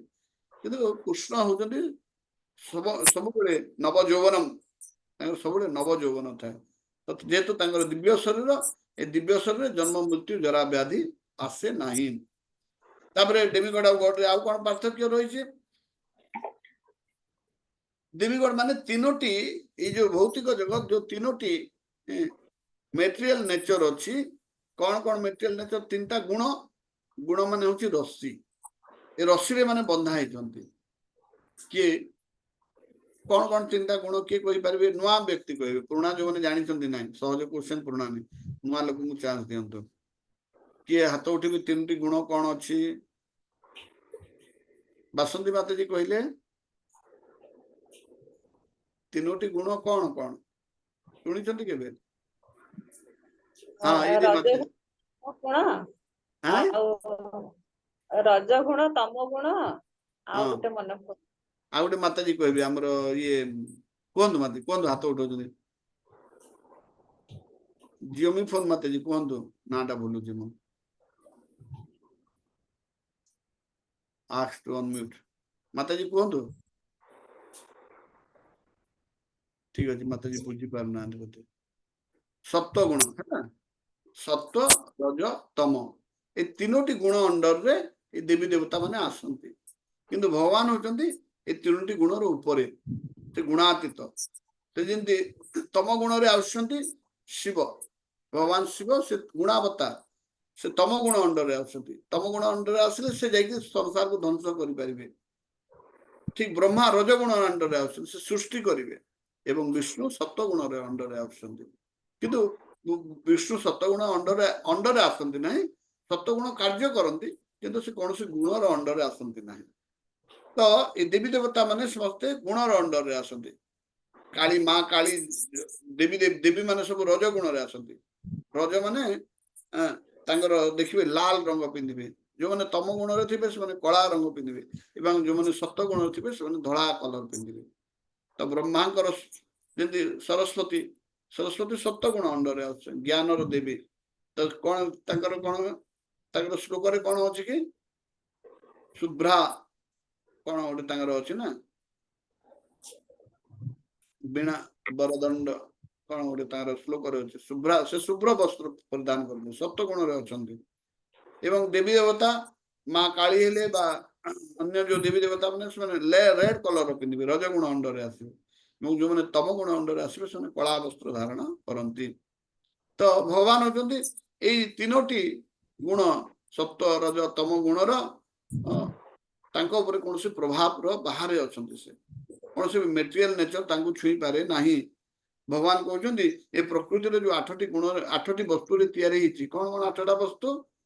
ମାଟି, ପାଣି, ଅଗ୍ନି ପବନ ଆକାଶ 5ଟା ସ୍ଥୂଳ ଶକ୍ତି ମନ ବୁଦ୍ଧି ଅହଙ୍କାର 3ଟା 5 3 8ଟା ପ୍ରକୃତି ଅଷ୍ଟଧା ଏଇଟା ତାଙ୍କ ଭଗବାନଙ୍କୁ ସ୍ପର୍ଶ ମଧ୍ୟ କରିପାରେ ନାହିଁ ଡେମିଗଡ ଗୁଡାକ ହଉଛି ଟେମ୍ପୋରାରୀ ପୋଷ୍ଟ ଆମର ବର୍ତ୍ତମାନ ଯୋଉ ଇନ୍ଦ୍ର ଅଛନ୍ତି ଯେତେବେଳେ ଆମର ଏଇ ମନୁ ସପ୍ତମ ମନୁ ବୈବସ୍ୱତ ମନୁଙ୍କର ସମୟ ବର୍ତ୍ତମାନ ଚାଲିଛି 28 ନମ୍ବର ତାଙ୍କର ଦିବ୍ୟ ଯୁଗ ଚାଲିଛି ଗୋଟେ ମନୁ ଅଣ୍ଡର ମାନେ ବ୍ରହ୍ମାଙ୍କର ଯୋଉ 1000 ଦିବ୍ୟ ଯୁଗକୁ 14ଟା ମନୁ ଆସନ୍ତି ବ୍ରହ୍ମାର ଗୋଟେ ଦିନରେ 1000 ଦିବ୍ୟ ଯୁଗ ହୁଏ ସେ 1000 ଦିବ୍ୟ ଯୁଗରେ 14ଟା ମନୁ ଆସନ୍ତି ଆପଣ କାଲକୁଲେଟର ଧରନ୍ତୁ ଆଉ 1000 ଗୁଣନ ଡିଭାଇଡେଡ ବାଇ 14 କରନ୍ତୁ କା ଭାଗରେ କେତେ ପଡିବ କେତେ ପଡିଲା 71.4842 71.428 ତ 71 ଦିବ୍ୟ ଯୁଗ ଗୋଟେ ମନୁ ଅଣ୍ଡରେ ପଡେ ଗୋଟେ ମନୁର ସମୟ ହଉଛି 71 ଦିବ୍ୟ ଯୁଗ ଏମିତି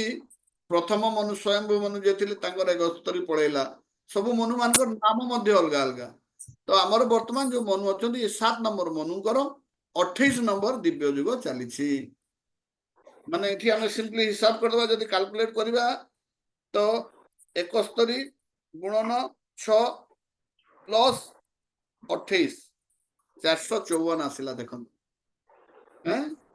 454 ପାଖାପାଖି 50% ସମୟ ସପ୍ତମ ମନୁଙ୍କର 28 ସପ୍ତମ ନା ଅଷ୍ଟମ ମନୁ ସପ୍ତମ ମନୁ ନା 71 ଗୁଣନ 8 ହଁ ସପ୍ତମ ମନୁଙ୍କର 28 ନମ୍ବର ଦିବ୍ୟ ଯୁଗ ଚାଲିଛି ତ ଏଇ ଦିବ୍ୟ ଯୁଗରେ ଭଗବାନ ଦ୍ୱାପର ଯୁଗରେ ଆସିଛନ୍ତି ପାଖାପାଖି ମିଡିଲ ସମୟରେ ଆସନ୍ତି ଆପଣ ହିସାବ କରନ୍ତୁ 71 ଗୁଣ 71 ନେଇ ପ୍ରାୟ 72 ହେବ ନା 71.5 71.5 ଗୁଣନ 7 କରିବେ ଯଦି କେତେ ଆସୁଛି ଗୁଣନ 6 71.5 ଗୁଣନ 6 429 ପ୍ଲସ୍ 28 ପାଖାପାଖି 457 ପାଖାପାଖି ଅଧା ସମୟରେ ଭଗବାନ ସ୍ୱୟଂ ଆସୁଛନ୍ତି 28ତମ ଦିବ୍ୟ ଯୁଗ ବର୍ତ୍ତମାନ ଚାଲିଛି ତ ଏଇ ମନୁ ଗୋଟେ ମନୁ ଚେଞ୍ଜ ହେଲେ ଗୁଡାଏ ପୋଜିସନ ଇନ୍ଦ୍ର ବଦଳି ଯାଆନ୍ତି ବିଭିନ୍ନ ଦେବୀ ଦେବତାଙ୍କର ପୋଷ୍ଟ ଗୁଡାକ ଚେଞ୍ଜ ହେଇଯାଏ କାହିଁକି ଏଟା ଟେମ୍ପୋରାରୀ ପୋଷ୍ଟ କିନ୍ତୁ ଭଗବାନ କହୁଛନ୍ତି ଭଗବାନ କୌଣସି ପୋଷ୍ଟ ନୁହେଁ ଭଗବାନ ସବୁଦିନ ପାଇଁ ଭଗବାନ ଜୀବ ସବୁଦିନ ପାଇଁ ଜୀବ ହଁ ଜୀବ ବ୍ରହ୍ମା ହେଇପାରେ ବା ଦେବୀ ଦେବତା ପୋଷ୍ଟ ପାଇପାରେ କିନ୍ତୁ ଭଗବାନ କୌଣସି ପୋଷ୍ଟ ନୁହେଁ ଭଗବାନ ହଉଛନ୍ତି ସେ ପରମ ସୁପ୍ରିମ କଣ୍ଟ୍ରୋଲର ପୋଷ୍ଟ ହେଲେ କଣ ହବ ପୋଷ୍ଟକୁ ପ୍ରଦାନ କଲା ଲୋକ ଅଫିସର ଅଛି କିନ୍ତୁ ଭଗବାନ ହଉଛନ୍ତି ସବୁଠାରୁ ଉପରେ ସୁପ୍ରିମ ଲୋକ ବର୍ତ୍ତମାନ ଆମେ ଦେଖିବା ଆମେ କାହାକୁ ପୂଜା କରିବା କଥା ଆଉ 20 ମିନିଟ୍ ଅଛି 20 ମିନିଟ୍ ସାରିଦେବା 9 ବଜେ କାଲି 9:15 ହେଇଥିଲା ଗୋଡାଏ ଲୋକ ପଳେଇଗଲେ ତ ଆମେ ଭଗବାନଙ୍କୁ ଏବଂ ଦେବୀ ଦେବତାଙ୍କୁ ପୂଜା କଲେ କଣ ହବ ତାର ଫଳ କଣ ହବ ବର୍ତ୍ତମାନ ଦେବୀ ଦେବତାଙ୍କୁ ପୂଜା କଲେ ଯୋଉମାନେ କମ ବୁଦ୍ଧି ଯାହାର କମ ବୁଦ୍ଧି କମ ଥାଏ ସେମାନେ ଦେବୀ ଦେବତାଙ୍କୁ ପୂଜା କରନ୍ତି କାହିଁକି ଭଗବତ ଗୀତାର 7ମ ଅଧ୍ୟାୟର 23 ନମ୍ବର ଶ୍ଲୋକରେ କୁହାହଉଛି ଯେ ଯୋଉମାନେ ଦେବୀ ଦେବତାଙ୍କୁ ମାନଙ୍କୁ ପୂଜା କରୁଛନ୍ତି ସେମାନଙ୍କର ବୁଦ୍ଧି କମ କିନ୍ତୁ ଭଗବାନଙ୍କୁ ଯିଏ ପୂଜା କରୁଛି ସେ କଣ ତାର ସେ ବୁଦ୍ଧିମାନ ଲୋକ ଏଇଟା ଶ୍ରୀମଦ୍ ଭାଗବତମରେ ବି ଏଇ ଶ୍ଲୋକ ଗୁଡାକ ଦିଆହେଇଛି ସେଥିରୁ ଆମେ ଜାଣିବା ଯେ ଯୋଉମାନେ ଅଳ୍ପ ଚେତସା ବା ଯାହାର ଚେତନା ଶକ୍ତି କମ ଅଛି ବା ଯାହାର ବୁଦ୍ଧି ଅଳ୍ପ ମେଧସା ଯାହାର ମେଧା ଶକ୍ତି କମ ଅଛି ସେମାନେ ଦେବୀ ଦେବତାକୁ ପୂଜା କରନ୍ତି କାହିଁକି ତାର କାରଣ ଜାଣିବା କାହିଁକି ଯୋଉ ଦେବୀ ଦେବତା ମାନେ ଯୋଉ ବେନିଫିଟ ଦିଅନ୍ତି ବା ଯୋଉ ଲାଭ ଆପଣଙ୍କୁ ଦେବେ ସେଟା ଭୌତିକ ଆଉ ଭୌତିକ ଜିନିଷର ସୃଷ୍ଟି ଅଛି ଏବଂ ଅନ୍ତ ଅଛି ସେଥିପାଇଁ ସେ ଟେମ୍ପୋରାରୀ ଏଇଠି ବି କୁହାହଉଛି ସେ ସମାନ ଶ୍ଲୋକ 7 ନମ୍ବର 23 ରେ ଅଳ୍ପ ମେଧ ମାନେ ଯାହାର ବୁଦ୍ଧି କମ ଅଛି ଏଇ ସେମାନେ ଏଇ ଭୌତିକ ସୁଖ ପ୍ରାପ୍ତି ପାଇଁ ଚେଷ୍ଟା କରିବେ କିନ୍ତୁ ଗୋଟେ ସମୟରେ ଭୌତିକ ଯୋଉ ସୁଖ ତାଙ୍କର ନଷ୍ଟ ହେଇଯିବ ଶରୀର ସରିଲା ମାନେ ସବୁ ଭୌତିକ ସୁଖ ଆପଣ ଯୋଉ ଘରେ ବର୍ତ୍ତମାନ ଅଛନ୍ତି ଯୋଉ ସୋଫାରେ ବସିଛନ୍ତି ଯୋଉ ବେଡରେ ବସିଛନ୍ତି ଯୋଉ ବ୍ୟାଙ୍କରେ ଆକାଉଣ୍ଟ ଅଛି ବାହାରେ ଯୋଉ କାର ଛିଡା ହେଇଛି ଯେତେ ସନ୍ତାନ ସନ୍ତତି ପୁଅ ନାତି ସମସ୍ତେ ଆପଣଙ୍କ ଠାରୁ ଛିନି ନିଆଯିବ ମୃତ୍ୟୁ ସମୟରେ ତ ଯାହା କିଛି ମିଳିଛି ଟେମ୍ପୋରାରୀ କିନ୍ତୁ ଭଗବାନଙ୍କ ପାଖରେ ଗଲେ କଣ ସେ ଯୋଉ ବେନିଫିଟ ଦଉଛନ୍ତି ये जीवन के साथ भी और जीवन के बाद भी भगवद गीतार 2ୟ ଅଧ୍ୟାୟର 40 ନମ୍ବର ଶ୍ଲୋକରେ କହୁଛନ୍ତି ଯେ ମୁଁ ଯୋଉ ଯାହା ପ୍ରଦାନ କରେ ସେଇଟା ଅନନ୍ତ ସମୟ ପାଇଁ ଜଣେ ଲାଭ କରିପାରିବ। ଭଗବାନଙ୍କର ଦେବୀ ଦେବତା ମାନେ କଣ ଯାହା କିଛି ଦିଅନ୍ତି ସେଟା ବିନା ଭଗବାନଙ୍କର ପରମିଶନ ଦିଅନ୍ତି ନାହିଁ। ଭଗବତ ଗୀତାର 7 ନମ୍ବର 22 ନମ୍ବର ଶ୍ଲୋକରେ ଲେଖା ହେଇଛି ଯେ ଦେବୀ ଦେବତା ଯାହା ଦଉଛନ୍ତି ସେଟା ଭଗବାନଙ୍କର ବିନା ମାନେ ଯେମିତି ଆପଣ ଅଫିସରେ ବି ଦେଖନ୍ତୁ ଅଫିସରେ ବିଭିନ୍ନ ବାର୍ଦ୍ଧକ୍ୟ ଭତ୍ତା ଆସୁଛି। ବାର୍ଦ୍ଧକ୍ୟ ଭତ୍ତା ବର୍ତ୍ତମାନ କଣ ହଉଛି ସେଟା ଦୁଇ ପ୍ରକାର ଲୋକ ପାଇପାରିବେ। ଆଗରୁ କଣ ସିଷ୍ଟମ ଥିଲା ବାର୍ଦ୍ଧକ୍ୟ ଭତ୍ତା ପାଇଁ ଆପ୍ଲିକେସନ ଯିବ ତାପରେ ସେଟାକୁ ସବ କଲେକ୍ଟର ସାଂସନ କରିବେ ତାପରେ ଚେକ୍ ରେ କିମ୍ବା କ୍ୟାଶ ରେ ଦିଆ ହଉଥିଲା। ବର୍ତ୍ତମାନ ସିଷ୍ଟମ ଏମିତି କରିଦିଆହେଲାଣି ଡାଇରେକ୍ଟ ଗଭର୍ଣ୍ଣମେଣ୍ଟ ରୁ ବି ବାର୍ଦ୍ଧକ୍ୟ ଭତ୍ତା ଲୋକଙ୍କର ଆକାଉଣ୍ଟ କୁ ପଳେଇ ଆସୁଛି। କଳି ଯୁଗରେ ସବୁ ଡାଇରେକ୍ଟ ସିଷ୍ଟମ। ତ ଆମେ ଡାଇରେକ୍ଟ ଭଗବାନଙ୍କ ଠାରୁ ଡାଇରେକ୍ଟ ସବୁ ପାଇପାରିବା। ତ ଯାହା କିଛି ଦେବୀ ଦେବତା ଦେଉଛନ୍ତି ଆମେ ସେଟା ଯଦି ଚାହିଁବା ଡାଇରେକ୍ଟ ଭଗବାନଙ୍କ ଠାରୁ ବି ପାଇପାରିବା। ଯେମିତି ଆମେ ପୂଜା କରିବା ମାନେ ଧରନ୍ତୁ ଆପଣ ଇନକମ ଟ୍ୟାକ୍ସ ଆଗରୁ ଯୋଗାଉଥିଲେ ଇନକମ ଟ୍ୟାକ୍ସ ଡିପାର୍ଟମେଣ୍ଟ ଥ୍ରୁରେ ଇନକମ ଟ୍ୟାକ୍ସ ମାନେ ଅଫିସ ଇନକମ ଟ୍ୟାକ୍ସ ଅଫିସ ଥ୍ରୁରେ ଯୋଉ ଇନକମ ଟ୍ୟାକ୍ସ ଅଫିସର ଅଛନ୍ତି ତାଙ୍କ ଥ୍ରୁରେ ଇନକମ ଟ୍ୟାକ୍ସ ଗଭର୍ଣ୍ଣମେଣ୍ଟ ପାଖକୁ ଯାଉଥିଲା। ଏବେ ଆପଣ ଡାଇରେକ୍ଟ ଚାହିଁଲେ ଗଭର୍ଣ୍ଣମେଣ୍ଟକୁ ଇନକମ ଟ୍ୟାକ୍ସ ଡିପାର୍ଟମେଣ୍ଟକୁ ଡାଇରେକ୍ଟ ମଧ୍ୟ ଦେଇପାରିବେ। ତ କିନ୍ତୁ ପ୍ରଧାନମନ୍ତ୍ରୀ ଆକାଉଣ୍ଟରେ ତ ଡାଇରେକ୍ଟ ଜମା ହବନି ସେ ଡିପାର୍ଟମେଣ୍ଟ ଥ୍ରୁରେ ହବ। ତ ଯାହା ଦେବୀ ଦେବତା ମାନେ ଦେଇପାରନ୍ତି ସେଟା ଭଗବାନ ସ୍ୱୟଂ ମଧ୍ୟ ସେ ଜିନିଷ ଦେଇପାରିବେ। କିନ୍ତୁ ଭଗବାନ କଣ ଦିଅନ୍ତି ଯୋଉଟା ଆମକୁ ଦରକାର ଦିଅନ୍ତି ମାନେ ଯୋଉଟା ଆମକୁ ଦରକାର ଦିଅନ୍ତି। କିନ୍ତୁ ଦେବୀ ଦେବତା ମାନେ ଆମେ ଯୋଉଟା ଚାହୁଁଛୁ ସେଇଟା ଦିଅନ୍ତି। ଚାହିଁବା ଜିନିଷ ଆମ ପାଇଁ ଫଳ ଓଲଟା ମଧ୍ୟ ହେଇପାରେ। ଦେବୀ ଦେବତା କଣ ଦେବୀ ଦେବତା କେବଳ ଆପଣଙ୍କୁ ସ୍ୱର୍ଗ ପର୍ଯ୍ୟନ୍ତ ନେଇପାରିବେ ବ୍ରହ୍ମଲୋକ ପର୍ଯ୍ୟନ୍ତ ନେଇପାରିବେ। ବ୍ରହ୍ମଲୋକର ଉପରକୁ ଦେବୀ ଦେବତା ମାନଙ୍କୁ ନେବାର କୌଣସି ତାଙ୍କର ପାଖରେ ପାୱାର ନାହିଁ। ସ୍ୱର୍ଗ ଏବୋର୍ଡ ମାନେ ହଉଛି ସ୍ୱର୍ଗ। ତ ଯୋଉଟା କି ଟେମ୍ପୋରାରୀ ଜାଗା ଜଣେ ସ୍ୱର୍ଗକୁ ଯିବ ତାର ପୁଣ୍ୟ ଯଦି ସରିଗଲା ବା ତାର ଯୋଉ ଆଶୀର୍ବାଦ ଟା ଦେବୀ ଦେବତା ଠାରୁ ପାଇଥିଲା ସେତେବେଳେ ତାର ପ୍ରଭାବ ସରିଯିବ ସେ ପୁଣି ଜାନ୍ତି ଦେବ। ଭଗବତ ଗୀତାର 9ମ ଶ୍ଲୋକରେ କହୁଛନ୍ତି ଯେ ପିତୃପୁରୁଷକୁ ଯିଏ ପୁରା ପୂଜା କରୁছে ପିତୃମାନଙ୍କ ପାଖକୁ ଯିବ। ଯୋଉମାନେ ଦେବୀ ଦେବତା ମାନଙ୍କୁ ପୂଜା କରୁଛନ୍ତି ସେମାନେ ଦେବୀ ଦେବତା ପାଖକୁ ଯିବେ। ଯୋଉମାନେ ପ୍ରଜାପତିଙ୍କୁ ପୂଜା କରୁଛନ୍ତି ସେମାନେ ପ୍ରଜାପତି ପାଖକୁ ଯିବେ। କିନ୍ତୁ ଯୋଉମାନେ ମତେ ପୂଜା କରୁଛନ୍ତି ସେମାନେ ମୋର ପାଖକୁ ଆସିବେ। ଏବଂ ଏଇଟା ହଉଛି ଭଗବାନଙ୍କର ସୁପ୍ରିମ ଆୱାର୍ଡ। ଭଗବତ ଗୀତାରେ କହୁଛନ୍ତି ଯଦ୍ଗତ୍ୱା ନ ନିବର୍ତ୍ତତେ ତଦ୍ଧାମଂ ପରମଂ ମମ। ସେ ମୋର ଧାମକୁ ଜଣେ ଯଦି ପଳେଇ ଆସିଲା ସେଇଠୁ ଆଉ ଜଣେ ଫେରେ ନାହିଁ। ସେଇଟା ହଉଛି ସୁପ୍ରିମ ଆୱାର୍ଡ ବା ସେଠି ଭଗବାନଙ୍କ ପାଖରେ ଏମିତି ଗୋଟେ ଶାଶ୍ୱତ ଜୀବନ ଯାପନ କରିବେ ଯୋଉଥିରେ ଜନ୍ମ ମୃତ୍ୟୁ ଜରା ବ୍ୟାଧି ନାହିଁ। କିନ୍ତୁ ଦେବୀ ଦେବତା ମାନେ ଯୋଉଟା ଦଉଛନ୍ତି ସେଠି ଜନ୍ମ ମୃତ୍ୟୁ ଜରା ବ୍ୟାଧି ରହିଛି। ସ୍ୱୟଂ ବ୍ରହ୍ମା ଯୋଉଟା ସବୁଠାରୁ ଉପର 14 ନମ୍ବର ସବୁଠାରୁ ଟପ ରେ ଯିଏ ଅଛି ସେ ମଧ୍ୟ ବୁଢା ହଉଛନ୍ତି। ବାକି ମାନଙ୍କ କଥା ଆଉ କଣ କହିବା। ତାପରେ ଦେବୀ ଦେବତାଙ୍କୁ ଆମେ ଯଦି କୌଣସି ଜିନିଷ ମାଗୁଛେ ତ ଭଗବାନ ସ୍ୱୟଂ କହୁଛନ୍ତି ଯେ ଯୋଉମାନେ ଦେବୀ ଦେବତା ମାନଙ୍କୁ ମାଗୁଛନ୍ତି ସେମାନେ ଏଇଟା ଅବିଧି ପୂର୍ବକ କରୁଛନ୍ତି। ଅବିଧି ପୂର୍ବକ କାହିଁକି କରୁଛନ୍ତି ଯେ ଭଗବାନ ଏ ସୃଷ୍ଟି କରିଛନ୍ତି ଆମକୁ ଶରୀର ପ୍ରଦାନ କରିଛନ୍ତି। କାହିଁକି ଶରୀର ପ୍ରଦାନ କରିଛନ୍ତି ଯେ ଶରୀର ଦ୍ଵାରା ଆମେ ଧର୍ମ ବିଷୟରେ ଜାଣିବା। ଆମେ ଜାଣିବା ଭଗବାନ କିଏ ମୁଁ କିଏ ଭଗବାନଙ୍କ ସହିତ ମୋର କଣ ସମ୍ପର୍କ ଅଛି ଏବଂ ମୁଁ ଭଗବାନଙ୍କ ପାଖକୁ କେମିତି ଫେରିବି। ଏବଂ ଯାହା କିଛି ଆମେ ମାଗିବା ଭଗବାନ ହଉଛି ମୋର ପରମ ପିତା। ମୁଁ ଯାହା କିଛି ମାଗିବି ପିତା ଠାରୁ ମାଗିବି। ଯଦି ଆପଣଙ୍କ ସନ୍ତାନ ଆପଣଙ୍କ ଠାରୁ ଗୋଟେ ଜିନିଷ ମାଗିବ ଆପଣ ତାକୁ ଏବେ ଦେବେ ନାହିଁ। ବର୍ତ୍ତମାନ ଗୋଟେ ଛୋଟ ଶିଶୁ କହିବ ନାଇଁ ମତେ ଆପଣ 14 ବର୍ଷିଆ ପୁଅ କହିବ ଯେ ମତେ ଗୋଟେ ବାଇକ୍ କିଣିଦିଅ। KTM ବାଇକ୍ ମିଳୁଛି KTM ବାଇକ୍ କିଣିଦିଅ। ତ ବାପା କେବେ ତାକୁ ବାଇକ୍ କିଣିକି ଦେବେ ନାହିଁ। ସେ ପୁଣି କଣ କରିବ ଯେ ପଡୋଶୀ ଲୋକକୁ ଯାଇ କହିବ ବାପା ମତେ KTM ବାଇକ୍ କିଣୁନାହାନ୍ତି ତମେ ଗୋଟେ KTM ବାଇକ୍ କିଣିକି ଦିଅ। ପଡୋଶୀ ତାକୁ ବାଇକ୍ ଦେଇଦେଲେ ସୁଦ୍ଧା ବାପାଙ୍କୁ ସେଟା ଭଲ ଲାଗିବ ନାହିଁ। ଏ ବାପା ପାଖରେ କ୍ୱାଲିଫିକେସନ ବା ତାଙ୍କ ପାଖରେ ଟଙ୍କା ଅଛି କିନ୍ତୁ ସେ ଜାଣୁଛନ୍ତି ବର୍ତ୍ତମାନ ଏଇ 14 ବର୍ଷର ପିଲା 18 ବର୍ଷ ଗାଡି ଲାଇସେନ୍ସ ଗାଡି ଚଳେଇବାକୁ ଲାଇସେନ୍ସ 18 ବର୍ଷ ପରେ ମିଳେ। ସେ ପିଲାର ସେ ସନ୍ତାନର ଭଲ ପାଇଁ ସେ ଜିନିଷଟା ସେ ପ୍ରଦାନ କରୁନାହାନ୍ତି। କିନ୍ତୁ ସନ୍ତାନ ଯଦି ଜିଦି କରିକି ପଡୋଶୀକୁ ବାପା କହିବ ଆଉ ପଡୋଶୀ ଖୁସିରେ ଦେଇଦବ ହଁ ମତେ ତ ବାପା କହିଲାଣି ବୋଲିକି ଦେଇଦବ। କିନ୍ତୁ ବାପାକୁ ସେ ଜିନିଷଟା ଭଲ ଲାଗିବ ନାହିଁ ଯେ ମୋ ପୁଅ ଯାଇକି ପଡୋଶୀକୁ ବାପା କହୁ।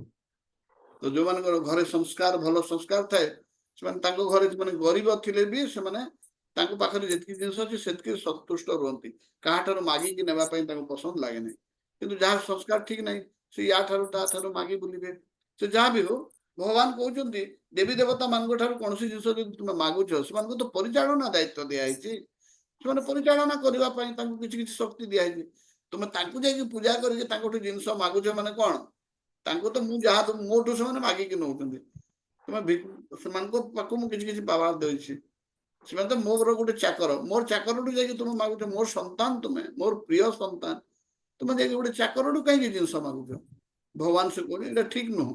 ଭଗବାନ କହୁଛନ୍ତି ଅବିଧି ପୂର୍ବକ, ଭଗବାନ ସେଟା କେତେବେଳେ ପସନ୍ଦ ଲାଗେ ନାହିଁ। ଭଗବାନ କହୁଛନ୍ତି ପ୍ରପର ୱେ ହଉଛି ତମକୁ ଯଦି କିଛି ଦରକାର ଅଛି ତାହେଲେ ଭଗବାନ କହୁଛନ୍ତି ଚତୁର୍ବିଧା ଭଜନ୍ତେ ମାମ୍ ଜନାଃ ସ୍ୱୀକୃତି ଅର୍ଜୁନ। ଯୋଉ ପାଖରେ ସ୍ୱୀକୃତି ଅଛି, ଯାହା ପାଖରେ ସ୍ୱୀକୃତି ନାହିଁ ସେମାନେ ଭଗବାନ ପାଖକୁ ଆସିବେ ନାହିଁ। ସେ ବିଭିନ୍ନ ଦେବୀ ଦେବତା ପାଖକୁ ଯିବେ, କିଏ କାଳୀ ପାଖକୁ ଯିବ, କିଏ ଦୁର୍ଗା ପାଖକୁ ଯିବ, କିଏ ଶିବଙ୍କ ପାଖକୁ ଯିବ, କିଏ ଗଣେଶଙ୍କ ପାଖକୁ ଯିବ। ଆମର ଚାରିଟା ଦିଗରେ ଚାରିଟା ଭକ୍ତ ଅଛନ୍ତି। ଯେମିତି ମହାରାଷ୍ଟ୍ର ପାଖରେ ସେମାନେ ଗାଣପତ୍ୟ ଅଛନ୍ତି। ଏଇ ଆମର ମାନେ ପୂର୍ବ ଦିଗରେ ଆମେ ଯୋଉମାନେ ଅଛୁ ଆମେ ସମସ୍ତେ କାଳୀ, ଆମର କଲକତାରେ କାଳୀ ଦେବୀ ବା ଏଇ ଏରିଆରେ ଶକ୍ତି ପୂଜା ହୁଏ। ସାଉଥରେ ଶୈବ ମାନେ ଅଛନ୍ତି ଏବଂ ପୂର୍ବରେ ବୈଷ୍ଣବ ମାନେ ଅଛନ୍ତି। ତ ଅନ୍ୟ ଦେବୀ ଦେବତା ମାନଙ୍କୁ ପାଖକୁ ଗଲେ ଭଗବାନ ସେଟା ପସନ୍ଦ ଲାଗେ ନାହିଁ ଏବଂ ଭଗବାନ କହୁଛନ୍ତି ତମକୁ ଯାହା ଦରକାର ମତେ ମାଗ ମୁଁ ଦେବି। ସେଟା ହଉଛି ପ୍ରପର ୱେ। ତ ଚାରି ପ୍ରକାର ଲୋକ ମୋ ପାଖକୁ ଆସୁଛନ୍ତି। କଣ କଣ? ଆର୍ତ, ଅର୍ଥାର୍ଥୀ, ଜିଜ୍ଞାସୁ ଏବଂ ଜ୍ଞାନୀ। ଆର୍ତ ମାନେ ଶାରୀରିକ ମାନସିକ ଦୁଃଖ ରହିଛି, ଆଧ୍ୟାତ୍ମିକ, ଆଦି ଭୌତିକ, ଆଦି ଦୈବିକ ଯୋଉମାନଙ୍କର ଅସୁବିଧା ରହିଛି ସେମାନେ ଭଗବାନଙ୍କ ପାଖକୁ ଆସନ୍ତି, ସେମାନଙ୍କୁ ଆର୍ତ କୁହାଯାଏ। ତାପରେ ଅର୍ଥାର୍ଥୀ, ଅର୍ଥ ଆଶାରେ ଯୋଉମାନେ ଆସୁଛନ୍ତି, କିଛି ଟଙ୍କା ପଇସା ଆଶାରେ ଆସୁଛନ୍ତି। ତାପରେ ଜିଜ୍ଞାସୁ, ଜିଜ୍ଞାସୁ ମାନେ ନିଜର ଜାଣିବାର ପ୍ରବୃତ୍ତି ତାକୁ କରିବା ପାଇଁ ଯୋଉମାନେ ଭଗବାନଙ୍କ ପାଖକୁ ଆସନ୍ତି ସେମାନେ ଅର୍ଥାତ୍ ଠାରୁ ବେଟର ପୋଜିସନ। ଏବଂ ଜ୍ଞାନୀ, ଯୋଉମାନେ ଜ୍ଞାନ ଅର୍ଜନ କରିଛନ୍ତି ସେ ଭଗବାନ ପରମ ପୂଜ୍ୟ ତାଙ୍କ ପାଖକୁ ଯାଆନ୍ତି। ତ ଭଗବାନ କହୁଛନ୍ତି ଯାହା କିଛି ଦରକାର ମୋ ପାଖକୁ ଆସ। ଆଉ କଣ କଣ ପାର୍ଥକ୍ୟ ରହିଛି? କୌଣସି ଦେବୀ ଦେବତା ମୁକ୍ତି ପ୍ରଦାନ କରିପାରିବେ ନାହିଁ, କାହିଁକି ସେମାନେ ନିଜେ ମୁକ୍ତ ନୁହନ୍ତି। ସେ ମୁକ୍ତି କେମିତି ପ୍ରଦାନ କରିବେ? ସେମାନେ ଏଇ ଜନ୍ମ ମୃତ୍ୟୁ ଜରା ବ୍ୟାଧିର ଚକ୍କରରେ ହିଁ ରହିବେ। ସେମାନେ ଜଣକୁ ଲିବରେସନ ଦେଇପାରିବେ ନାହିଁ। କିନ୍ତୁ ଭଗବାନ ମୁକ୍ତି ଦେବା ସହିତ ସେ ସୁପ୍ରିମ ଲିବରେସନ ଦେଇପାରିବେ ଏବଂ ନିଜର ଭଗବତ ଧାମକୁ ମଧ୍ୟ ନେଇଯାଇ ପାରିବେ ଏବଂ ସେଠୁ ଜଣେ ଗଲେ ଆଉ ଫେରିବାର ନାହିଁ। ଏବଂ ଆମେ ସମସ୍ତେ ଏଇଟା ଆମେ ଇସ୍କନରେ ଜଏନ କରୁଛୁ ମାନେ ସେ ମୁକ୍ତି ପଥର ଯାତ୍ରୀ ଆମେ ସମସ୍ତେ ହେଲା। ଆମେ ସମସ୍ତେ ଲାଇନରେ ଛିଡା ହେଲୁଣି। ଆଜି ନହେଲେ କାଲି ଆମକୁ ମୁକ୍ତି ପ୍ରାପ୍ତ ହବ। ଦେବୀ ଦେବତା ମାନେ ଆମେ ଯାହା ଚାହୁଁ ତାହା ଦିଅନ୍ତି। Gives one what Hi want. ଜଣକୁ ସେ ଯାହା ଚାହିଁବ ଦେବ, ସେଟା ତା ପାଇଁ ଭୁଲ କି ଠିକ ସେଟା ଦେବୀ ଦେବତା ମାନେ ବିଚାର କରନ୍ତି ନାହିଁ। କିନ୍ତୁ ଭଗବାନ କଣ କରନ୍ତି? ଜଣକୁ ସେଇଟା ଦିଅନ୍ତି ଯାହା ଯୋଉଟା ତାକୁ ସେ ସମୟରେ ତାକୁ ଭକ୍ତି ପଥରେ ଲଗେଇବ, ତାକୁ ଯାହା ଆବଶ୍ୟକ ସେଇଟା ହିଁ ଦିଅନ୍ତି, ତାକୁ ଯାହା ଦରକାର ଦିଅନ୍ତି। ଯେ ଚାହୁଁଛି ସେଟା ଦିଅନ୍ତି ନାହିଁ, ଯୋଉଟା ତାକୁ ଦରକାର ସେଇଟା ଦିଅନ୍ତି। ତାପରେ ଦେବୀ ଦେବତା ମାନଙ୍କର ଯାହା କିଛି ଦିଅନ୍ତି ସେଇଟା ହଉଛି ଭୌତିକ ଏବଂ ଭଗବାନ ଯାହା ଦିଅନ୍ତି ସେ ଭଗବାନ ସ୍ପିରିଚୁଆଲ ଜିନିଷ ଦିଅନ୍ତି, ଯାହାକି ଆମକୁ ଆଉ କୌଣସି ଜିନିଷ ମାଗିବାର ଆବଶ୍ୟକତା ନଥାଏ। ଏବଂ ସବୁଠାରୁ ବଡ ଜିନିଷ ହଉଛି ଭଗବାନ ଆମକୁ ଯଦି ଭକ୍ତି ଦଉଛନ୍ତି, ତାଙ୍କର ସେବା ଯଦି ଦଉଛନ୍ତି, ସେଇଟା ହଉଛି ଅଲ୍ଟିମେଟ ଆମ ପାଇଁ ଡେଷ୍ଟିନେସନ। ତ ବର୍ତ୍ତମାନ ଆହୁରି 7 ମିନିଟ ଅଛି। ମୁଁ କିଛି ପ୍ରଶ୍ନ କରିବି, ଉତ୍ତର ଯୋଉମାନେ ଦେବେ ସେମାନେ ମାନେ ହାତ ଉଠେଇବେ। ତ ଆମେ ଆଉ ଟିକେ ଫେରିଯିବା, 5 ମିନିଟ କଣ କଣ ଦେଇପାରିବା। ତ ଦେବୀ ଦେବତାଙ୍କୁ ପୂଜା କରିବା ଉଚିତ ନା ନୁହେଁ? ପ୍ରଥମ ପ୍ରଶ୍ନ ହେଲା ଦେବୀ ଦେବତା ମାନଙ୍କୁ ପୂଜା କରିବା କଥା କି ଭଗବାନ ଭାବିକି ପୂଜା କରିବା କଥା କି? ହାତ ଉଠାନ୍ତୁ। ହଁ କୁହନ୍ତୁ ବାସନ୍ତୀ ମାତାଜୀ। ନା, ତାଙ୍କୁ ମାନେ ପୂଜା କରିବାର କଥା ନାହିଁ। ଦେବୀ ଦେବତା ମାନଙ୍କୁ ଯଦି ଆପଣ ପୂଜା କରିବେ, କେମିତି ପୂଜା କରିବେ? ଆପଣ ଭଗବାନଙ୍କର ପାଖ ଲୋକ। ଭଗବାନ ଆପଣଙ୍କୁ ଏତେ ଦାୟିତ୍ୱ ଦେଇଛନ୍ତି ମାନେ ଆପଣଙ୍କୁ କେତେ ଭଲ ପାଉଛନ୍ତି। ହେ ଦେବୀ, ହେ ଦେବତା, ମତେ ବି ଆପଣ ଭଗବାନଙ୍କର ପ୍ରିୟଜନ କରିଦିଅନ୍ତୁ, ମତେ ଭଗବାନଙ୍କର ଭକ୍ତି ଦିଅନ୍ତୁ। ଟିକେ ଭଗବାନ ପାଖରେ କହିଦେବେ, ଅଳି ଅର୍ଦଳି ମୋର ରଖିବେ, ସେ ମତେ ଟିକେ ଭଗବାନ ଭକ୍ତି ଦିଅନ୍ତୁ, ଏଇଟା ଆପଣ ମାଗିବେ। ଯେମିତି MP ଗୋଟେ ଦେଖିଲେ ଆପଣ କହିବେ, ଆପଣ ଯାଇକି ମୋଦି ସାଙ୍ଗରେ ଭେଟ ହଉଛନ୍ତି, मते भी मोदी सागर थोड़े भेट कर दिंतु आपण तो सब पार्लियामेंट रे गले ताको भेटुछन मते थोड़े भेट पके देबे तो मोदी सहित मते मिसिबार बहुत इच्छा अछि ठीक से भगवान को प्रियजन देवी देवता माने होचंदी भगवान को प्रियजन आमे ताको को भाबरे पूजा करिया कथा जे आपण भगवान को प्रियजन आमे तो गुरु को पूजा करूछे आमे तो जने भक्त भी आसीबे आमे जदे नुआपड़ा इस्कन मंदिर को जाइतिबे हमको पूजा करके नेले भीतर को भाबरे पूजा कले तुम भगवान को भक्त बोली पूजा करा तो भगवान बोली पूजा करा सेही भाबरे तो मनुष्य को पूजा करा जाई पारे देवी देवता को आपण काई पूजा करिवे नै सम्मान कम करिवार नै बहुत लोग जानती नै देवी देवता को असम्मान कर आरंभ कर दियंती ना असम्मान कर तो भगवान रागी जिवे से जहां को पावर देछन ताको काई असम्मान करिवे ताको असम्मान करबा सहित माने आपण कलेक्टर को जदि न मानबे गवर्नमेंट को मानु नांती तार अर्थ कलेक्टर को मानिबे किंतु कलेक्टर को कलेक्टर बोली मानिबे प्राइम मिनिस्टर बोली मानिबे नाही जहां को जार पोजीशन हिसाब रे सम्मान देबा को पड़िबो एवं सम्मान देबार हमर कोनसी प्रकार रो त्रुटि करिबा नाही तो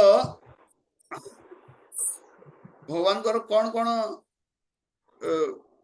एटी क्राइटेरिया देउछथि जे तांको सहित के समान नुहे बा अच्छा विष्णु कहीं कि आम कृष्ण को कहीं भगवान बोलू विष्णु कृष्ण को अवतार बोली कहीं कहूँ कौन उदाहरण देली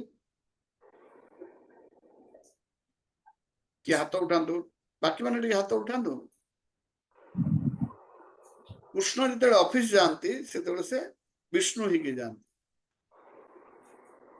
शंख चक्र गदा पद्म धरिकी जिते ऑफिस जाती कृष्ण से विष्णु ही के जाती अच्छा कलिजुग केते वर्ष हाथ उठातु कलिजुग केते वर्ष हाँ एटी माता स्मृति श्री माता जी कहतु कलिजुग केते वर्ष 4,32,000 वर्ष वेरी गुड अच्छा कलिजुग केते वर्ष आ बाकी अछि श्रुति श्री माता जी कहतु केते वर्ष बाकी अछि केते वर्ष बीती सारलानी जानि छथि नहीं प्रभु अच्छा ठीक अछि ताले के जानि छथि सुलोचना माता जी कहतु कलिजुग केते वर्ष बीती सारलानी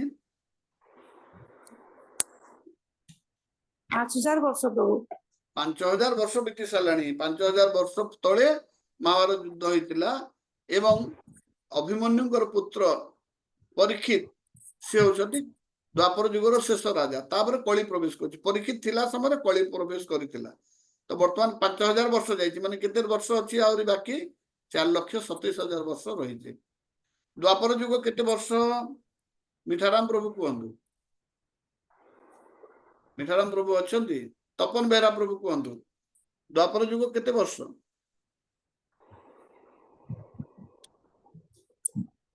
तपन बेहरा प्रभु चित्तरंजन प्रभु कहंतु द्वापर युग केते वर्ष चित्तरंजन प्रभु चित्तरंजन सुनी पारछन ना नहीं 8,64,000 प्रभु हाँ संगे संगे उत्तर देबे ना प्रभु 8,64,000 वर्ष कलिजुगर केते गुण सेटा द्विगुण 2 गुण सत्य युग केते वर्ष के कहि परिबे अर्चिता पाणिग्राही माता जी कहंतु सत्य युग केते वर्ष 17,28,000 वेरी गुड 17,28,000 वर्ष होची सत्य युग आज सत्य त्रेता द्वापर कली ए चारटा युग को मिसेले कोन कहंती हाथ उठांतु के जानि छंती सत्य त्रेता द्वापर कली मिसले अर्चना माता जी कहंतु चतुर्युग का दिव्य युग हाँ चतुर्युग बा दिव्य युग बोली कहा जाए ब्रह्मार 12 घंटा रे केतोटी दिव्य युग जाए हाथ उठांतु जे जानि छंती केतोटी दिव्य युग पृथ्वी पृष्ठ रे बीती जाए ब्रह्मार 12 घंटा रे केतोटी दिव्य युग बीती जाए पकाला माता जी कहंतु पकाला माता सब उत्तर दउथिले आज काली कहीं उत्तर दउ नांदी पकाला माता सुनु छंती ना फोन ऑन करी पळै छंती मिठाराम प्रभु तो किसी उत्तर देले नहीं सुरेंद्र राजन प्रभु कहंतु ब्रह्मार 12 घंटा रे केतोटी दिव्य युग बीती थाए पृथ्वी पृष्ठ रे एटा प्रभु जी आउट हमको दरकार ଆଉ ଟିକେ बंद टिके क्लियर हे पारनी आमे आ गोटे एटा मु पचार थांदा आपको कने एटा जोटा होचे एटा मु आगरु जा जानिते एटा स्पिरिचुअल एस्ट्रोलॉजी ऊपर आसी बहुत डिफिकल्ट ताको टिके माने ये करिया दरकार ଆଚ୍ଛା କୁହନ୍ତୁ ଦେଖ ବାସନ୍ତୀ ମାତାଜୀ କୁହନ୍ତୁ ବ୍ରହ୍ମାର 12 ଘଣ୍ଟାରେ କେତୋଟି ଦିବ୍ୟ ଯୁଗ ବିତିଥାଏ?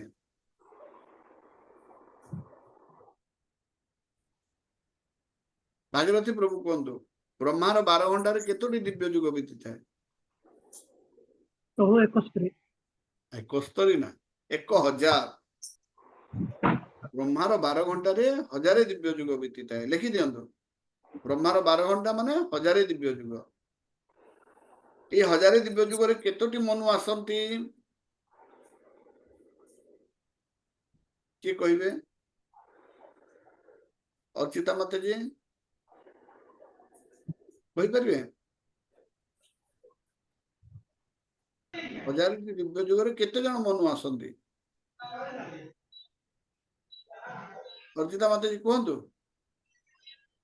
ଆଜ୍ଞା 14ଟି ମନୁ ଆସନ୍ତି। କେତେଟି ମନୁ ଆସନ୍ତି? 14ଟି। 14ଟି। ବର୍ତ୍ତମାନ କୋଉ ମନୁ ଅଛନ୍ତି? କୋଉ ମନୁଙ୍କର ସମୟ ଚାଲିଛି? କେତେ ନମ୍ବର ମନୁ? ସପ୍ତମ ମନୁଙ୍କର ସମୟ ଚାଲିଛି। ସପ୍ତମ ମନୁଙ୍କୁ ଯୋଉ 71ରୁ 28ଟା ବିତି ଚାଲିଛି ଦିବ୍ୟ ଯୁଗ। 28 ଦିବ୍ୟ ଯୁଗ ଚାଲିଛି ବର୍ତ୍ତମାନ। ଠିକ ଅଛି। ବ୍ରହ୍ମାଙ୍କର ବୟସ 100 ବର୍ଷକୁ କଣ କୁହା ହୁଏ? 100 ବର୍ଷକୁ କଣ କୁହା ହୁଏ? ପରା। କଣ କୁହା ହୁଏ? କୁହନ୍ତୁ। ପରା ପ୍ରଭୁ।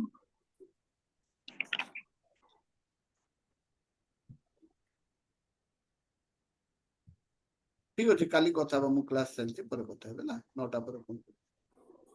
ତ କଣ ପଚାରୁଥିଲି? ବ୍ରହ୍ମାର ପୁରା 100 ବର୍ଷକୁ ପରା କୁହା ହୁଏ। କଣ କୁହା ହୁଏ? ପରା। ପ୍ରଭୁଜୀ ଏବଂ ବ୍ରହ୍ମାର 12 ଘଣ୍ଟାକୁ ଗୋଟେ କଳ୍ପ କୁହା ହୁଏ। କଣ କୁହା ହୁଏ?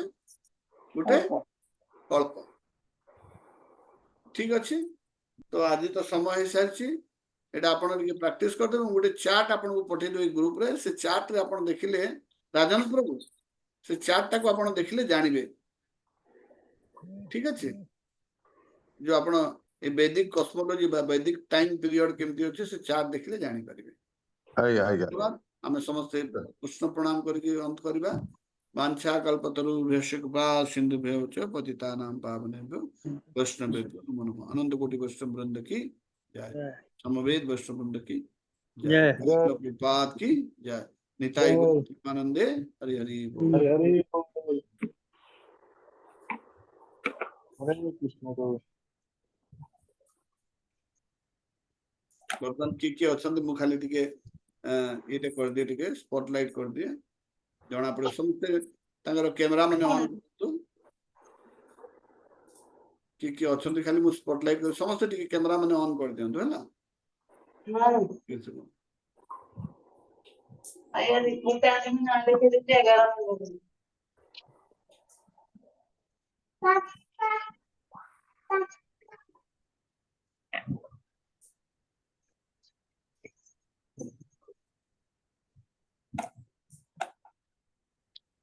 ଆପଣ ସମସ୍ତେ ନିଜେ ନିଜକୁ ଖୋଜିବେ ନା ବର୍ତ୍ତମାନ ଗଲା ପରେ ୟୁଟ୍ୟୁବ ଭିଡିଓକୁ ଦେଖିବେ ବାରମ୍ବାର ସେଟାକୁ ଭିଡିଓ ଦେଖିକି ଆପଣ ଟିକେ ତାକୁ ନୋଟବୁକ ରେ ଉତାରନ୍ତୁ ଟିକେ ହେଲା। ନୋଟବୁକ ରେ ଉତାରିଲେ ଯାଇକି ଆପଣ ଜାଣିପାରିବେ। ଏବଂ ମୁଁ ଗୋଟେ ଚାର୍ଟ ପଠେଇଦେବି ସେ ଚାର୍ଟକୁ ଆପଣ ଦେଖିକି ଟିକେ ପ୍ରାକ୍ଟିସ କରିବେ। এই ନଲେଜ ଯୋଉଟା ଏତେ ସୁନ୍ଦର ନଲେଜ ତାପରେ ଭାଗବତମ ଆପଣ ଯେତେବେଳେ ଧରିବେ ଆପଣଙ୍କୁ ଆଉ କେହି ଛୁଇଁ ପାରିବେ ନାହିଁ। ଏତେ ଷ୍ଟ୍ରଙ୍ଗ ନଲେଜ ଭାଗବତମରେ ଅଛି। ଭଗବତ ଗୀତାରେ ବି ଗୁଡାଏ ନଲେଜ ଅଛି। ସେଟାକୁ ଧୀରେ ଧୀରେ ଆମେ ଜାଣିବା। ତ ଆଜି ମୁଁ ଯୋଉ ଚାର୍ଟଟା ପଠେଇବି ସେ ଚାର୍ଟକୁ ସମସ୍ତେ ଦୟାପୂର୍ବକ ଟିକେ ଦେଖିବେ। ଦେଖିଲା ପରେ ଆପଣ ଜାଣିବେ ଯେ କିଏ ଯଦି ଜଣେ ଆମ ଭିତରୁ ହୋଷ୍ଟ ହେଇପାରନ୍ତା ବିଭିନ୍ନ ସମୟରେ ବିଭିନ୍ନ ପ୍ରଭୁ ମାନଙ୍କୁ ରିପ୍ଲେସ କରନ୍ତା ଯଦି ଅବଶ୍ୟ ପ୍ରେଜେଣ୍ଟେସନ ସମୟରେ ରିପ୍ଲେସ କଲେ ଅସୁବିଧା ହେଇପାରେ। ଠିକ ଅଛି। ବାକି ସମସ୍ତେ ମିଠାରାମ ପ୍ରଭୁ ଗୁଆଲୁ ପ୍ରଭୁ କ୍ୟାମେରା ଅନ୍ କରୁନାହାନ୍ତି। ସମସ୍ତେ ପକାଲା ମାତାଜୀ ବି କ୍ୟାମେରା ଅନ୍ କରୁନାହାନ୍ତି। ଠିକ ଅଛି ଧନ୍ୟବାଦ। ପରବର୍ତ୍ତୀ ସମୟରେ ପୁଣି କାଲି ଆମେ ଦେଖିବା। କାଲି ଯଦି ସମୟ ହେବ ମିଶିବା। କାହିଁକି ମାୟାପୁର ଯାତ୍ରା ପାଇଁ ସମସ୍ତଙ୍କୁ ରେଡି ହେବାର ଅଛି। ସମସ୍ତଙ୍କୁ ଟିକେଟ ଦେବାର ଅଛି। ସମସ୍ତଙ୍କୁ ତାଙ୍କର କଲେକ୍ସନ କରିକି ସବୁ ଜିନିଷ ବତେଇବାର ଅଛି। ଧନ୍ୟବାଦ। ହରେ କୃଷ୍ଣ।